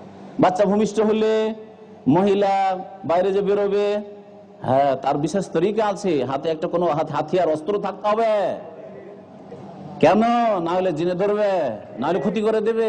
সুবহানাল্লাহ। দেখছেন না, শিরকি বিদাতি বিশ্বাস হাড়ে হাড়ে ঢুকে রয়েছে আমাদের, মহিলাদের মধ্যে আছে, পুরুষের মধ্যে আছে। তাহলে আকীদার ক্ষেত্রে প্রথম সিরাতে মুস্তাকিমে আসতে হবে ইলমের পরে, কারণ ইলম যদি ঠিক না থাকে তাহলে বিশ্বাস কি করে ঠিক হবে? প্রথম হচ্ছে জ্ঞান। এই জন্য ইমাম বুখারী রাহিমাহুল্লাহ এই জন্য বলছেন বাবুল ইলমে কাবলাল কওলি ওয়াল আমাল। আমার এই চ্যাপ্টার হচ্ছে, অধ্যায় হচ্ছে যে জ্ঞান অর্জন করতে হবে কথা বলার আগে আর কাজ করার আগে, বিশ্বাস করার আগে, কর্ম করার আগে, নামাজ পড়ার আগে, ব্যবসা শুরু করার আগে, বিশ্বাস করার আগে ইলম হাসিল করতে হবে। এটা হচ্ছে ইসলাম। আপনারা যারা শারজা থেকে এসেছেন, যারা দুবাই, আপনার আবুধাবি থেকে এসেছেন, তারা যদি রাস্তা সম্পর্কে আগে জানাই না থাকতো তাহলে পৌঁছিতে পারতেন? কখনো পৌঁছিতে পারতেন না। তাহলে প্রথমে জ্ঞান অর্জন করতে হবে কোরআন সুন্নাহ থেকে। কোরআন সুন্নাহ হচ্ছে উৎস, অন্য জায়গা থেকে না। কোরআন সুন্নাহর দলিল আছে, বলছিলাম যে একটি আয়াত যথেষ্ট। আর একটা কথা বলিনি, একটি সহিহ হাদিস কোন মাসলা প্রমাণ করার জন্য যথেষ্ট, কিন্তু সহিহ হাদিস, একটি সহিহ হাদিস। জ্ঞান অর্জন করলেন, জ্ঞানটা ঠিক, কারণ উৎস আপনার কোরআনে বা হাদিস, কোরআনে বা হাদিস থেকে আপনি জ্ঞান অর্জন করেছেন। আর তারপরে সেই জ্ঞানের ভিত্তিতে আপনার বিশ্বাসটা ঠিক হইতে হবে, আকীদা যেন ঠিক থাকে। আমি এই বিশ্বাস রাখি কারণ কোরআনে কারীমে অমুক আয়াত এটা আছে, আমি এই বিশ্বাস রাখি কারণ রাসূলুল্লাহ সাল্লাল্লাহু আলাইহি ওয়াসাল্লামের এই হাদিস প্রমাণ করে। দাজ্জালের কথা কোরআনে কারীমে নেই, কিন্তু হাদিসে আছে, বিশ্বাস করবেন না? করবেন না? হ্যাঁ, ওয়াউযু বিকা মিনাল মাসিহিদ দাজ্জাল, নবী সাল্লাল্লাহু আলাইহি ওয়াসাল্লামের দোয়া, এবং দোয়া করতে বলেছেন নবী করিম সাল্লাল্লাহু আলাইহি ওয়াসাল্লাম, সবচেয়ে বেশি ভয় করি তোমাদের জন্য মাসিহুদ দাজ্জালকে। বিশ্বাস করবেন না? করবেন না? এক শ্রেণীর গুমরাহ বেরিয়েছে, ওরাও সিরাতে মুস্তাকিম থেকে ডানে বামে চলে গেছে। তারা বলছে কোরআনে থাকলে মানবো, না হলে মানবো না, আহলে কোরআন ওদের নাম, বুঝছেন না? না, কোরআন যথেষ্ট নয়। কোরআনে কারীম খুব সংক্ষেপে তার ব্যাখ্যার জন্য রাসূলুল্লাহ সাল্লাল্লাহু আলাইহি ওয়াসাল্লামের হাদিস সম্পর্কে জ্ঞান অর্জন করা, আর হাদিসে যা আছে তা বিশ্বাস করা, পালন করা ফরজ। আলা ইন্নী উতিতুল কুরআন ওয়া মিসলাহু মাহু, নবী করিম সাল্লাল্লাহু আলাইহি ওয়াসাল্লাম বলছেন, শুনে রাখো ভালো করে যে আমাকে দেওয়া হয়েছে, ইন্নী উতিতুল কুরআন, আল কোরআন দেওয়া হয়েছে, ওয়া মিসলাহু মাহু, তার সাথে আরো ওই রকমই দেওয়া হয়েছে। সেটা কি? হ্যাঁ না, সেটা কোনো বাতিনি ইলম যেটা বিশেষ বিশেষ লোকেরা জানে আর কলব থেকে কলবে যায়, কোরআনেও নেই হাদিসেও নেই। হ্যাঁ না না, এমন কথা নেই। যা আছে কোরআন এবং হাদিস দিয়ে আল্লাহ পাক দ্বীনকে কমপ্লিট করেছেন। আল-ইয়াউমা আকমালতু লাকুম দীনাকুম, আজকে তোমাদের জন্য তোমাদের দ্বীনকে কমপ্লিট করে দিলাম। তো দ্বীনকে আল্লাহ পাক কমপ্লিট করে দিয়েছেন। তো আকীদাটা কোরআন হাদিস ভিত্তিক হতে হবে। বিশ্বাস কোরআনে আছে, হাদিসে আছে, সহিহ হাদিস বিশ্বাস করেন, নেই কোরআন হাদিসে অবিশ্বাস, অবিশ্বাস করা ফরজ। কারণ আল্লাহর তাওহীদ একত্ব প্রতিষ্ঠার জন্য তাগুতকে অস্বীকার করা ফরজ। ফামান ইয়াকফুর বিত-তাগুত ওয়া ইউমিন বিল্লাহ, আল্লাহ পাক বলেছেন তাগুতকে, বাতিলকে অস্বীকার করা, আর তারপরে আল্লাহ পাকের ইবাদতের কথা আল্লাহ বলেছেন, ওয়া ইউমিন বিল্লাহ, তাই না? তাহলে বোঝা গেল যে আপনার প্রথম মগজকে শিরক বিদআত থেকে, ভুল পথ থেকে ক্লিন করে পরিষ্কার পরিচ্ছন্ন করতে হবে, তারপরে তাতে ভালো জিনিস রাখতে হবে। জ্ঞান অর্জনের কথা বললাম, আকীদা ঠিক করার কথা বললাম। তৃতীয় স্তরে ইবাদত বন্দেগীর কথা। ইবাদত বন্দেগী মানে নিছক যেগুলো ইবাদত বন্দেগী, জীবনে প্রত্যেকটা জিনিস ইবাদত বন্দেগী, এমনকি মামলাত, ইসলামিক চরিত্র, সেগুলো ইবাদত বন্দেগীর অন্তর্ভুক্ত। কিন্তু নিছক খালেস যেগুলো ইবাদত, যেমন নামাজ, যেমন রোজা, যেমন যাকাত, যেমন হজ, যেমন উমরা, এগুলো যে ইবাদত বন্দেগী। হিজাব, পর্দা, মা বোনদের যে পর্দা, হিজাব, এটা ইবাদত, এটা ইবাদত, এটা আদত না, অভ্যাস নয়। যে আরব দেশে এসছি, এখানে লোকেরা হিজাব করে, সৌদি আরবে গিয়েছি, এখানে সবাই পর্দা করে, তাই পর্দা করলাম, আর দেশে গেলাম তখন খুলে দিলাম, এখানে অধিকাংশ মহিলারা খুলে, তাই আমিও খুলে দিলাম। না, তাহলে ইবাদত থাকলো না, ইবাদত থাকলো না, তাহলে ওর নাম আদাত হয়ে গেল। ইবাদত আর আদাতে পার্থক্য, বায়ের পার্থক্য, তাই না? কিন্তু ইবাদত যখন মানুষ ইবাদত মনে করে এই হিজাব করবে, পর্দা করবে মা বোনেরা, তখন যেন সেই ব্যক্তি আল্লাহ পাকের ইবাদতে আছে, আল্লাহ পাক তার উপর সন্তুষ্ট এবং তাকে আল্লাহ পাক জান্নাত দেবেন। আর যেই ব্যক্তি পর্দা করলো, কিন্তু সবাই করে সেজন্য এখানে করেছি, পরিবেশটা পর্দার সেই জন্য আমি করছি, আর পরিবেশ যেখানে না, কেউ বোরখা পরে না, আমি একা কেন বোরখা পরবো, তাহলে সেই ব্যক্তি আদত করলো, ইবাদত করলো না। মানে রসম রেওয়াজ, যেটা প্রথাকে ফলো করলো, ইবাদত বন্দেগী আল্লাহ পাকের করলো না, কোনো নেকি পাবে না, বরং গুনাহগার হবে। সম্মানিত ভাতৃমণ্ডলী, ইবাদত বন্দেগীর ক্ষেত্রে সিরাতে মুস্তাকিম হচ্ছে যেমন ভাবে আল্লাহ পাক রব্বুল আলামিন তার রাসূলের মাধ্যমে সাল্লাল্লাহু আলাইহি ওয়াসাল্লাম রাসূলের মাধ্যমে ইবাদত বন্দেগী করতে বলছে, সেইভাবে ইবাদত বন্দেগী। নামাজ কেমন পড়বেন বললাম, হ্যাঁ। হজ কেমন করবেন না, আমাদের তরিকার হজ আলাদা, ওদের আলাদা না, এরকম না। আমরা আরাফায় গিয়ে পুরা নামাজ পড়বো, ওরা কসর করবে, এটা চলবে? যেমন হাজির আজকাল অনেকেই করে, না, এটা চলবে না।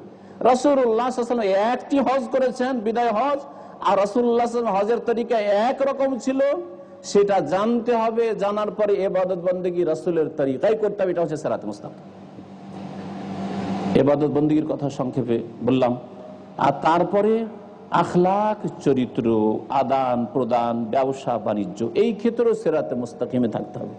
এমন নয় যে আমি 5 ওয়াক্ত নামাজ পড়ি আলহামদুলিল্লাহ, আর আমি রমজান আসলে রোজাও রাখি, পয়সার যাকাতও দিই, কিন্তু আমার হারাম ব্যবসা চলছে, কারো সিনেমার ব্যবসা, কারো অশ্লীল সিডির ব্যবসা, আর কারো জুয়ার ব্যবসা, ইত্যাদি ইত্যাদি হারাম ব্যবসা শেষ নেই, বুঝতে পারছেন। কারো সুদি কারোবার, অসুবিধাটা কি, আমি নামাজ তো পড়ি না, সিরাতে মুস্তাকিমে না। আপনি মামলাতের ক্ষেত্রে, আদান প্রদানের ক্ষেত্রে, আখলাক চরিত্রের ক্ষেত্রে, এই দুটো ক্ষেত্রে একসাথে আমি বয়ান করলাম। আখলাক চরিত্র, মানুষ, একজন মানুষের আরেকজনের সাথে সম্পর্ক কেমন হইতে হবে, সেটা ইসলামের আর কোরআন সুন্নাহ ভিত্তিক হইতে হবে। একজন মানুষ আর একজন মানুষকে শ্রদ্ধা করবে, অনেক সময় বড়কে শ্রদ্ধা করতে গিয়ে অতিরঞ্জন করে, এটাও তো মামলাত, আখলাক চরিত্র। কিন্তু সেই ক্ষেত্রে আল্লাহ পাক যেভাবে শিখিয়েছেন, তার রাসূল যেভাবে শিখিয়েছেন, সেটাকে ফলো না করে সে বাড়াবাড়ি করলো অথবা ঘাটতি করলো তো মানহানি করলো, আর বাড়িয়ে দিল, অতিরঞ্জন করলো, তো সেখানে শিরক বা বিদআত আসবে। যেমন অনেকের কদমবুশি করা, মুসলিমদের কদমবুশি করা, আর হিন্দুদের পায়ের ধুলো নেওয়া। নবী করিম সাল্লাল্লাহু আলাইহি ওয়াসাল্লামের আদর্শকে কখনো দেখার চেষ্টা করলো না। তাহলে এহতেরাম তো করি, শ্রদ্ধা করি, শ্রদ্ধা করেন, সালাম করেন, মুখে সালাম বললেন, সালাম, ফুল সালাম, আসসালামু আলাইকুম ওয়া রাহমাতুল্লাহি ওয়া বারাকাতুহু, মুসাফা করেন, হাতে হাত মিলান, আর সেটাও নবী করিম সাল্লাল্লাহু আলাইহি ওয়াসাল্লামের তরিকায় হইতে হবে। আর তারপরে আপনার দীর্ঘদিন পরে দেখা সাক্ষাৎ হয়েছে, সফর থেকে এসছে, কোলাকুলি মুআনাকাও করেন। তারপরে আরো বেশি করতে চান, কপালে বা মাথায় চুমন দেওয়া, মায়ের, বাবার, দাদার, দাদির ইত্যাদি যেসব মহিলা মাহরম, ফিতনার আশঙ্কা নেই, অথবা পুরুষরা শ্রদ্ধা করতে চান তা করেন। কিন্তু পায়ে চুমন, কদম বুশি, এটা তো নবী করিম সাল্লাল্লাহু আলাইহি ওয়াসাল্লাম থেকে প্রমাণিত নয়। সিরাতে মুস্তাকিম এখানেও খুঁজতে হবে। এখানে তো বলেন না, না, আমাদের দেশে যেটা চলছে, যেটা সমাজ, সেটা করতে হবে। আমাদের দেশে কদমবুশি চলছে, কদমবুশি। আর আরব আমিরাতে যখন এসছি, এখানে মুআনাকা, মাথায় চুমন দাও, এটা করি, অথবা কোলাকুলি করি, গালে গালে চুমন দিই।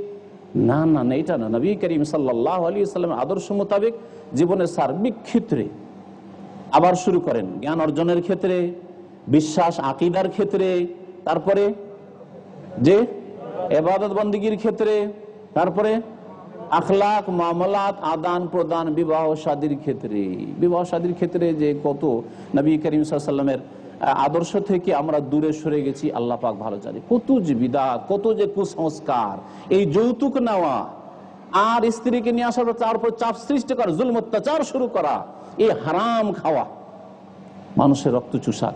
কিয়ামতের দিন এই হারাম খেয়ে যেসব রক্ত মাংস তৈরি হবে, নবী করিম সাল্লাল্লাহু আলাইহি ওয়াসাল্লাম বলছেন যে লা ইয়াদখুলুল জান্নাতা লাহমুন নাবাতা মিনাস সুহত, সেসব রক্ত, যেসব রক্ত হারাম খেয়ে তৈরি হয়েছে, কখনো জান্নাত যাবে না, জান্নাত যাবে না। যেসব রক্ত মাংস তৈরি হয়েছে শরীরের হারাম খেয়ে, এই যৌতুকের হারাম চাপ সৃষ্টি করে, আরে না হয় চাইলাম না, কিন্তু একটা সামাজিকতা তো আছে, আমার শ্বশুরের হোস না, তোমার বাবার হোস নাই, দেয়নি, একটু দিতে হবে না, আমরা না হয় চাইনি, আপনি চাইছেন না কিন্তু অন্য কাউকে দিয়ে, আপনার মা বাপকে দিয়ে চাপ সৃষ্টি করা হচ্ছে, চলছে ওইদিকে তর্জন গর্জন চলছে, আপনার মায়ের বৌমার ওপর পরেশান হয়ে তাড়াতাড়ি করে দিয়ে যাচ্ছে, আপনার মাও আর আপনিও। নবী করিম আরো বলেছেন যে কোনো গোশত যদি তৈরি হয় হারাম খেয়ে, তো জাহান্নাম তার হক রাখে, জাহান্নাম জ্বালাবার হক রাখে। সম্মানিত ভাতৃমণ্ডলী, আর একটা ক্ষেত্র আরো বলে দিই, যদিও সেটা এসব কথায় সামিল হয়েছে, সেটা হচ্ছে সুন্নতের অনুসরণ ক্ষেত্রে, নবী করিম সাল্লাল্লাহু আলাইহি সাল্লামকে ফলো করার ক্ষেত্রে, নবী সাল্লাল্লাহু আলাইহি সাল্লামের পিছনে পিছনে চলার ক্ষেত্রেও সিরাতে মুস্তাকিমে থাকতে হবে। নবী করিম সাল্লাল্লাহু ভালোবাসা, নবী করিম সাল্লাল্লাহু আলাইহি সাল্লামের অনুসরণ, এই ক্ষেত্রে দুই শ্রেণীর মানুষ আজকে মুসলিম সমাজে রয়েছে। এক শ্রেণীর মানুষ যারা অতিরঞ্জন বাড়াবাড়ি করে, তারা এইভাবে সিরাতে মুস্তাকিম থেকে বেরিয়ে গেছে, জেনে হোক অথবা না জেনে হোক। না জেনে হলে দলিল পথভ্রষ্ট, আর জানার পরেও যদি বিভ্রান্ত হয় আর অন্যকে বিভ্রান্ত করে, তাহলে মাগদুব আলাইহিমের দলে শামিল। আর এক দল নবী করিম সাল্লাল্লাহু আলাইহি ওয়াসাল্লামের শানে ঘাটতি করেছে, মানহানি করেছে। তারা কারা? যারা নবী করিম সাল্লাল্লাহু আলাইহি ওয়াসাল্লামের আদর্শ মোতাবেক জীবন যাপন করে না, পাপের জীবন যাপন, হারাম কাবিরা গুনাহ করতে থাকে, হারাম খেতে থাকে, ফরজ সালাত নামাজ ছাড়তে থাকে, ফরজ রোজা ছাড়তে থাকে, ফরজ যাকাত দেয় না, ফরজ হজ হয়ে আছে তারপর করে না, ইত্যাদি বহু পাপে লিপ্ত, ফরজ ওয়াজিব ছাড়ার পাপ অথবা হারাম কাবিরা গুনাহ করার পাপে লিপ্ত, যার ফলে নবী করিম সাল্লাল্লাহু আলাইহি ওয়াসাল্লামের তারা যেন মানহানি করলো, সিরাতে মুস্তাকিম থেকে তারা সরে গিয়েছে, পথভ্রষ্ট হয়েছে। নবী করিম সাল্লাল্লাহু আলাইহি ওয়াসাল্লামের অনুসরণ করলে, নবী করিম সাল্লাল্লাহু আলাইহি ওয়াসাল্লামকে মেনে চললে জান্নাতের নিশ্চয়তা রয়েছে। সহিহ বুখারীর হাদিস, নবী সাল্লাল্লাহু আলাইহি ওয়াসাল্লাম বলছেন, কুল্লু উম্মতি ইয়াদখুলুনাল জান্নাতা ইল্লা মান আবা, আমার উম্মতের প্রত্যেকে জান্নাতে যাবে। বলেন আলহামদুলিল্লাহ। কিন্তু উম্মত হইতে হবে, জন্মসূত্রে শুধু উম্মত হলে হবে না, ইলমে, আকীদায়, তাওহীদে, আল্লাহর একত্বে, সুন্নতের অনুসরণে, ইবাদত বন্দেগীতে, আখলাক, চরিত্র, মামলাত, আদান প্রদানে, ব্যবসা বাণিজ্যে যদি আপনি সত্যিকার কোরআনী জীবন যাপন করেন, এই সিরাতে মুস্তাকিমে চলে আসেন, নবী সাল্লাল্লাহু আলাইহি ওয়াসাল্লাম বলছেন কুল্লু উম্মতি ইয়াদখুলুন জান্নাহ, আমার এই সব উম্মতেরা সকলে জান্নাতে যাবে। কুল্লু উম্মতি ইয়াদখুলুনাল জান্নাহ, আমার উম্মতেরা সকলে জান্নাতে যাবে, ইল্লা, তবে কিন্তু আছে, কিছু লোক আছে এমন, ইল্লা মান আবা, তবে যারা অস্বীকার করবে। কারা অস্বীকার করে? যারা দ্বীনের ইলম হাসিল করলো না, অথবা ইলম হাসিল করলে কর্ম করলো না। জি, ইলম হাসিল করলো, জানলো, কিন্তু কর্ম করলো না, আকীদা ঠিক করলো না, ইবাদত বন্দেগী পুরা করলো না, ফুল করলো না। নামাজ তো পড়ি, কিন্তু কোনোদিন 3, কোনোদিন 4, কোনোদিন 2, আল্লাহ মাফ করবেন না। আল্লাহ এই অবস্থায় মরে গেলে আল্লাহ পাক রব্বুল আলামিন, বিনা তবে মারা গেলে আল্লাহ পাক রব্বুল আলামিন ছেড়ে দেবেন না। কারণ নামাজ হচ্ছে ইসলামের প্রমাণ, ইমানের প্রমাণ। অন্তরে ইমান আছে, এর বাস্তব প্রমাণ হচ্ছে 5 ওয়াক্ত সালাত। আমার উম্মতের প্রত্যেকে জান্নাতে যাবে, তবে যারা অস্বীকার করবে, জান্নাতে যেতে অস্বীকার, নবীকে মানতে অস্বীকার করবে বলেছেন। এমন কেউ আছে নাকি যে জান্নাতে যেতে অস্বীকার করবে? কিয়ামতের দিনে এসে আল্লাহ সব চাই কিন্তু জান্নাত চাই না, পাবেন এরকম লোক? কিন্তু দুনিয়াতে এই আচরণ করেছে, এই খারাপ আচরণ করেছে, যে আল্লাহ দুনিয়াতে তার স্বভাব, তার আখলাক আচরণ, তার চলাফেরা, তার জীবন যাপন বলেছে যে আল্লাহ আমি জান্নাত চাই না, আমি মুসলিম হলে কি হবে, আমি জান্নাত চাই না, আমার উম্মতের প্রত্যেকে জান্নাতে যাবে, ইল্লা মান আবা, তবে যারা অস্বীকার করবে জান্নাতে যেতে। সাহাবারা জিজ্ঞাসা করলেন, কিলা মান আবা ইয়া রাসূলুল্লাহ, হে আল্লাহর রাসূল, জান্নাতে যেতে আবার কে অস্বীকার করবে? নবী করিম সাল্লাল্লাহু আলাইহি সাল্লাম বললেন, মান আতানি দাখালাল জান্নাহ, যেই ব্যক্তি আমাকে মানবে, আমার আনুগত্য করবে, সে জান্নাতে যাবে। ওমান আসানি, আর যেই ব্যক্তি আমার নাফরমানি করবে সে অস্বীকার করলো, জান্নাতে যেতে অস্বীকার করলো। আর মানবে অস্বীকার করবে এর ক্ষেত্রে এর সময় কখন? মরার পরে না মরার আগেই? দুনিয়াতে। হ্যাঁ, তাহলে দুনিয়াতে প্রমাণ করে দিচ্ছেন আপনি যে আপনি জান্নাতে যেতে চান কি চান না?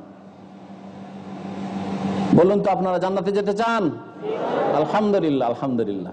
জান্নাতে যেতে চান তাহলে কি করতে হবে? মান আতানি, যে নবীকে মানবে। নবী 5 ওয়াক্ত পড়েছেন না, কখনো কখনো 4ও পড়েছেন? হ্যাঁ, 5 ওয়াক্ত। মাঝে মধ্যে ফজর ছেড়েছেন নাকি? যুদ্ধের মাঠে নামাজ কাজা করেছেন, ছেড়েছেন নাকি? যুদ্ধের মাঠে নামাজ ছাড়েননি, আর আপনি মার্কেটে গেলে নামাজ ছেড়ে দেন। যুদ্ধের মাঠে রাসূলুল্লাহ সাল্লাল্লাহু আলাইহি ওয়াসাল্লাম নামাজ ছাড়েননি, আর আপনি ফজরটা একটু ঘুমটা কম হয়েছে, রাতে একটু লেটে শুয়েছি, তাই সূর্য ওঠার পরে সকাল 9টায় পড়েন, ডিউটিতে গিয়ে পড়েন, চলবে? জান্নাতে যেতে চান? আপনার আখলাক আমল বলছে যে আপনি জান্নাতে যেতে চান, না অস্বীকার করছেন? অস্বীকার করছেন। তাহলে মান আতানি দাখালাল জান্নাহ, যে আমার কথা মানবে সে জান্নাতে যাবে। ওমান আসানি, আর যে আমার নাফরমানি করবে সে জান্নাতে যেতে অস্বীকার করলো। সম্মানিত ভাতৃমণ্ডলী, এই সিরাতে মুস্তাকিম সম্পর্কে যেসব কথাবার্তা বললাম, আশা করি আপনারা বুঝতে পেরেছেন। আল্লাহ পাক রব্বুল আলামিন যেন আমাদেরকে আরো ভালো করে বুঝার তৌফিক দান করেন, বুঝাবার তৌফিক দান করেন। আল্লাহ পাক রব্বুল আলামিন আমাদের গুনাহ খাতা যেন মাফ করে দেন। আল্লাহ পাক রব্বুল আলামিনের কাছে প্রথম দোয়া করি, আল্লাহ পাক যেন আমাদেরকে শিরক মুক্ত জীবন যাপনের তৌফিক দান করেন। বড় শিরক থেকে, ছোট শিরক থেকে আল্লাহ পাক আমাদের সকলকে উম্মতে মুসলিমাকে বাঁচিয়ে রাখেন, বলেন আমিন। আল্লাহ পাক রব্বুল আলামিন উম্মতে মুসলিমাকে 5 ওয়াক্ত নামাজের হেফাজতের তৌফিক যেন দান করেন। সম্মানিত ভাতৃমণ্ডলী, আল্লাহ পাক রব্বুল আলামিন আমাদের সহি আকীদা গ্রহণের জন্য তৌফিক দান করেন। আল্লাহ পাক রব্বুল আলামিন কোরআন এবং হাদিস মোতাবেক আমাদেরকে জীবন যাপনের জন্য তৌফিক দান করেন। আল্লাহ পাক রব্বুল আলামিনের কাছে দোয়া, আল্লাহ পাক রব্বুল আলামিন যেন আমাদেরকে আখলাক চরিত্র ঠিক করার তৌফিক দান করেন। আল্লাহ পাক রব্বুল আলামিন আমাদেরকে আচার আচরণ ঠিক করার জন্য তৌফিক দান করেন। আল্লাহ পাক রব্বুল আলামিনের কাছে দোয়া করি, আল্লাহ পাক রব্বুল আলামিন যেন আমাদেরকে তৌফিক দান করেন আমাদের হালাল রিজিক সন্ধানের, হারাম থেকে বেঁচে থাকার যেন তৌফিক দান করেন। আল্লাহ পাক রব্বুল আলামিনের কাছে আরো দোয়া করি, ফিতনা থেকে আল্লাহ পাক রব্বুল আলামিন যেন আমাদেরকে বাঁচিয়ে রাখেন। নবী করিম সাল্লাল্লাহু আলাইহি সাল্লাম বলেছেন, পুরুষদের ক্ষেত্রে ফাত্তাকুদ দুনিয়া ওয়াত্তাকুন নিসা, তোমরা দুনিয়ার ফিতনা থেকে বাঁচো আর নারীদের ফিতনা থেকে বাঁচো। আপনারা এমন জায়গায় আছেন যেখানে যদি ঠিকভাবে চলতে চান চলতে পারবেন খুব সুন্দরভাবে, আর যদি পাপে ডুবে যেতে চান ডুবে যাওয়ারও সুযোগ সুবিধা আছে। বড়ই পরীক্ষায় আল্লাহ পাক রব্বুল আলামিন ফেলে রেখেছেন, এই পরীক্ষাতে আল্লাহ পাক আপনাদের সকলকে যেন কামিয়াব করেন। আজকে দুনিয়ার সব জায়গায় ফিতনা আর ফিতনা। নবী সাল্লাল্লাহু আলাইহি ওয়াসাল্লাম বলেছেন, নারীদের ফিতনা থেকে বাঁচবি। নারীদের ফিতনা সবচেয়ে বড় ফিতনা, সুতরাং এই ফিতনা থেকে বেঁচে থাকার চেষ্টা করুন। আল্লাহ পাক যেন আমাদের পুরুষ ভাইদেরকে নারীদের ফিতনা থেকে বেঁচে থাকার তৌফিক দান করেন। মা বোনদের ক্ষেত্রে একটি হাদিস বলে আমি শেষ করব। নবী করিম সাল্লাল্লাহু আলাইহি সাল্লাম তাদের সম্পর্কে বলছেন, তাদের জন্য সরল পথ খুব সহজ। সহি আকীদা গ্রহণ করে ইসলাম সম্পর্কে জ্ঞান অর্জন করে তাদের দায়িত্ব খুব সীমিত দায়িত্ব। আল মারআতু ইযা সাল্লাত খামসাহা, মহিলারা যদি 5 ওয়াক্ত সালাত আদায় করে, 5 ওয়াক্ত নামাজের কথা বলেছেন, সুতরাং মা বোনেরা যেন 5-এ 4 না করেন, 3 না করেন, 5 ওয়াক্ত নামাজ পড়তে হবে, আর না হলে কখনো পাস করতে পারবেন না। আল মারআতু ইযা সাল্লাত খামসাহা ওয়া সামাত শাহরাহা, রমজান মাসের সিয়াম রাখলো, রোজা রাখলো, ওয়া আহসানাত ফারজাহা, আর লজ্জা স্থানের সুরক্ষা করলো, হেফাজত করলো, স্বামীর জন্য একমাত্র সুনির্দিষ্ট রাখলো, বিবাহ হয়নি, ভালো স্বামী পায়নি, ধৈর্য ধারণ করলো, লজ্জা স্থানের হেফাজত করলো, ওয়া আতাআত বালাহা, আর বিবাহ হয়েছে তারপরে স্বামীর সেবা করলো, স্বামীর আনুগত্য করলো। নবী করিম সাল্লাল্লাহু আলাইহি ওয়াসাল্লাম এই কয়েকটি কথা বলেছেন। সাল্লাত খামসা, 5 ওয়াক্ত নামাজ পড়লো, রমজান মাসের সিয়াম রাখলো, ও আহসানাত ফারজ, লজ্জা স্থানের হেফাজত করলো, ওয়া তাআত বালা, আর স্বামীর সেবা করলো, স্বামীর কথা মেনে চললো। নবী করিম সাল্লাল্লাহু আলাইহি ওয়াসাল্লাম বলেছেন, ফালতাদখুল মিন আইয়ি আবওয়াবিল জান্নাতি শাআত, যে কোনো দরজা দিয়ে সেই মহিলা, যেই ব্যক্তি এই 4টি কাজ করবে জান্নাতে যেতে পারবে। আল্লাহ পাক রব্বুল আলামিন যেন আমাদের মা বোনদেরকে ফিতনা থেকে বাঁচিয়ে রাখেন, মা বোনদেরকে ধন সম্পদের ফিতনা থেকে আল্লাহ পাক বাঁচিয়ে রাখেন, মা বোনদেরকে বাইরে রাস্তাঘাটে বের করে দেওয়ার জন্য যে ষড়যন্ত্র চলছে এইসব ফিতনাতে আল্লাহ পাক মা বোনদেরকে যেন বাঁচিয়ে রাখেন। আল্লাহ পাক তাদের ক্ষেত্রে যেখানে বলছেন ওয়াকারনা ফি বুয়ুতিকুন্না, তোমরা তোমাদের বাড়িতে অবস্থান করো, আল্লাহ পাক সেখানে যে তাদেরকে অবস্থান করে তাদের দায় দায়িত্ব সুন্দরভাবে পালন করার তৌফিক যেন দান করেন। সম্মানিত ভাই বোনেরা, এখানে আমার আলোচনা শেষ করছি। আবার আল্লাহ পাকের কাছে দোয়া করি যেসব ভাই বোনেরা এসেছেন দূরে থেকে অথবা কাছে থেকে, আল্লাহ পাক তাদের যেন গুনাহ খাতা মাফ করে দেন। আল্লাহ পাক তাদের সকলকে যেন জান্নাতুল ফিরদৌস দান করেন। আল্লাহ পাক যেন এখানে যেমন আল্লাহ পাক সুযোগ দিয়েছেন আমাদেরকে দিনের স্বার্থে, কোরআন হাদিসের স্বার্থে বসার আল্লাহ পাক সুযোগ দিয়েছেন, আল্লাহ পাক রব্বুল আলামিন যেন তার আরশের ছায়ায় তার জান্নাতে এইরকম আমাদেরকে বসার সুযোগ দান করেন। আল্লাহ পাক রব্বুল আলামিন যেন তার দিদার, তার দর্শন আমাদেরকে দান করেন। আল্লাহ পাক রব্বুল আলামিন আমাদের গুনাহ খাতা যেন মাফ করে দেন। শেষ মুহূর্তে কালিমা তাইয়্যিবার শাহাদাত দেওয়ার জন্য আল্লাহ পাক তৌফিক দান করেন, ইখলাসের সাথে শিরক মুক্ত জীবন যাপনের আল্লাহ পাক যেন তৌফিক দান করেন। আল্লাহ পাক 5 ওয়াক্ত নামাজ কায়েম করার জন্য আল্লাহ পাক তৌফিক দান করেন। ফজর নামাজ জামাতে পড়ার আল্লাহ পাক যেন তৌফিক দান করেন। আল্লাহ পাক রব্বুল আমাদেরকে হালাল রুজি যেন দান করেন, হালাল রিজিকে যেন বরকত দান করেন। সুবহান রাব্বিকা রব্বিল ইজ্জাতি আম্মা ইয়াসিফুন ওয়া সালামুন আলাল মুরসালিন ওয়া আলহামদুলিল্লাহি রাব্বিল আলামিন। জাযাকাল্লাহু খাইর শেখ। আসসালামু আলাইকুম ওয়া রাহমাতুল্লাহি ওয়া বারাকাতুহু। প্রশ্ন আগে থেকে পড়তে হতো, প্রশ্নগুলো আগে থেকে পড়ে নিতে হতো। আমরা ইতিমধ্যেই প্রশ্নোত্তর পর্ব শুরু করব, বিষয়ভিত্তিক প্রশ্নোত্তর পর্ব। আমরা যে বিষয়, আজকে বিষয় হচ্ছে সরল পথ। আমরা এর ভিতর থেকে প্রশ্ন করব শেখকে, এর বাইরে কেউ যাব না ইনশাআল্লাহ। যার যে প্রশ্ন উত্তর আছে, প্রশ্ন করা আছে, আপনারা দাঁড়াবেন, হাত তুলবেন, আমরা মাইক দিব। এবং এখানে অনেকগুলো প্রশ্ন জমা হয়েছে, এত প্রশ্নের উত্তর সময়ের মধ্যে চেষ্টা করব যতটুকু দেওয়া যায়। সবগুলো প্রশ্নের উত্তর হয়তো বা শেষ করা যাবে না, সময় অল্প। যে আমরা শুরু করবো ইতিমধ্যে। আর সবাই ধৈর্য সহকারে বসেন। এখানে মোবাইল ফোনের বা কিছু গিফট করার ব্যবস্থা করা হবে ইনশাআল্লাহ। আমরা একটা সিস্টেম করতেছি যে সবাই ডাটা এন্ট্রি করবেন, মানে যার যার নাম ঠিকানাগুলি লিখবেন, এগুলি আমরা আবার উঠানোর ব্যবস্থা করব। যে কোনো একটা উঠাবো, যার নাম উঠবে তাদেরকে ইনশাআল্লাহ কিছু বই বা কিছু চাই আছে আমরা কিছু গিফট দিব ইনশাআল্লাহ। আসসালামু আলাইকুম। ভিতরে যারা বোনেরা আছেন, আপনাদের যদি কোনো প্রশ্নের উত্তর থেকে থাকে, প্রশ্ন করার থাকে, তাহলে আপনাদের ছোট কোনো বাচ্চা থাকলে আমাদের এখানে প্লিজ একটু পাঠিয়ে দেন। আপনাদের যে প্রশ্ন আছে ওটা লিখে এখানে পাঠিয়ে দেন, বন্ধু যদি কোনো প্রশ্ন থেকে থাকে। আসসালামু আলাইকুম ওয়া রাহমাতুল্লাহ। আপনি সংক্ষিপ্ত প্রশ্ন করবেন। জি ইনশাআল্লাহ। সময় অল্প। আচ্ছা, আমাদের যে আমরা অনুষ্ঠানে উপস্থিত হলাম সেটা হলো সরল পথ। আমরা অবশ্যই জানছি যে কোরআন এবং সহিহ হাদিস থেকে মেনে সব আমল করতে হবে। আপনি সঠিক যেটা প্রশ্ন সেটা বলেন। হ্যাঁ, আমরা কি দলিলবিহীন কোনো আমল করলে সেটা কি আল্লাহর কাছে গ্রহণযোগ্য হবে কিনা? উদাহরণস্বরূপ, যে আজকাল আমরা কিছু মালান সাহেব দেখছি সুন্নতি লেবাস, টুপি, দাড়ি, পাঞ্জাবি এসব পরে তারা ইসলামের জন্য দাওয়াত দিচ্ছেন। আসলে যে হাদিসগুলো তারা প্রমাণ করছেন, যে হাদিস দ্বারা তারা দাওয়াত দিচ্ছেন, আসলে আমরা কোরআন এবং সহিহ হাদিস দ্বারা আজও খুঁজে পাচ্ছি না। সেটা আপনার উক্তিতে বা ইসলাম কি বলছে, গ্রহণযোগ্য হবে কি হবে না? বুঝতে পারলাম না প্রশ্নটা, আবার বলেন। প্রশ্নটা আবার বলেন। আমল দলিলবিহীন কোন আমল আল্লাহর কাছে গ্রহণযোগ্য হবে কিনা? আচ্ছা ভাই, মাইকটা নিয়ে নেন, মাইকটা সুইচ অফ করুন। ওই ভাই বলতেছিল, আগে ভাইয়ের প্রশ্ন হচ্ছে যে দলিল ছাড়া কোনো ইয়া হবে কিনা। আমাদের ভাইয়ের প্রশ্ন যে দলিলবিহীন কোনো আমল করা যাবে কি যাবে না। আজকের আলোচনা দিয়ে কি স্পষ্ট হয়নি? বুঝতে পারেন নাই যে বিনা দলিলে কোনো আমল করা যাবে কি যাবে না। তবে উনি উদাহরণ দিতে গিয়ে তার আগে যে বললেন যে যেমন দাড়ি টুপি, না দাড়ি টুপি সমান নাই, এটা মারাত্মক ভুল আমাদের মুসলিম সমাজের, আমাদের ভারত উপমহাদেশে, যে দাড়িকে টুপির সমান করে দেওয়া। টুপি সুন্নত বলতে পারেন না, টুপি ইসলামিক সাজ। আমাদের দেশের ভালো মানুষরা, নেক লোকেরা মাথাটাকে টুপি দিয়ে ঢেকেছে এতটুকু। আর দাড়িটা শুধু ইসলামিক সাজ না, দাড়ি ওয়াজিব। কথা বুঝতে পেরেছেন? সুতরাং দাড়ি টুপি একসাথে মিলিয়ে দেওয়া, তার মানে দাড়িকে একেবারে হালকা করে দেওয়া, এটা মোটেই ঠিক না। দাড়ির দলিল আছে, টুপির দলিল আমি দিতে পারবো না। তবে ঢেকে রাখা ভদ্রতা, সুতরাং ঢেকে রাখি। টুপি দিয়ে ঢাকেন, পাগড়ি দিয়ে ঢাকেন, অথবা যেখানে যেটা আছে, আরব দেশগুলিতে এটা আছে, এটা দিয়ে ঢাকেন, এটা হচ্ছে ভদ্রতা। ভালো লোকদের লেবাস পোশাক, এটা ভালো জিনিস।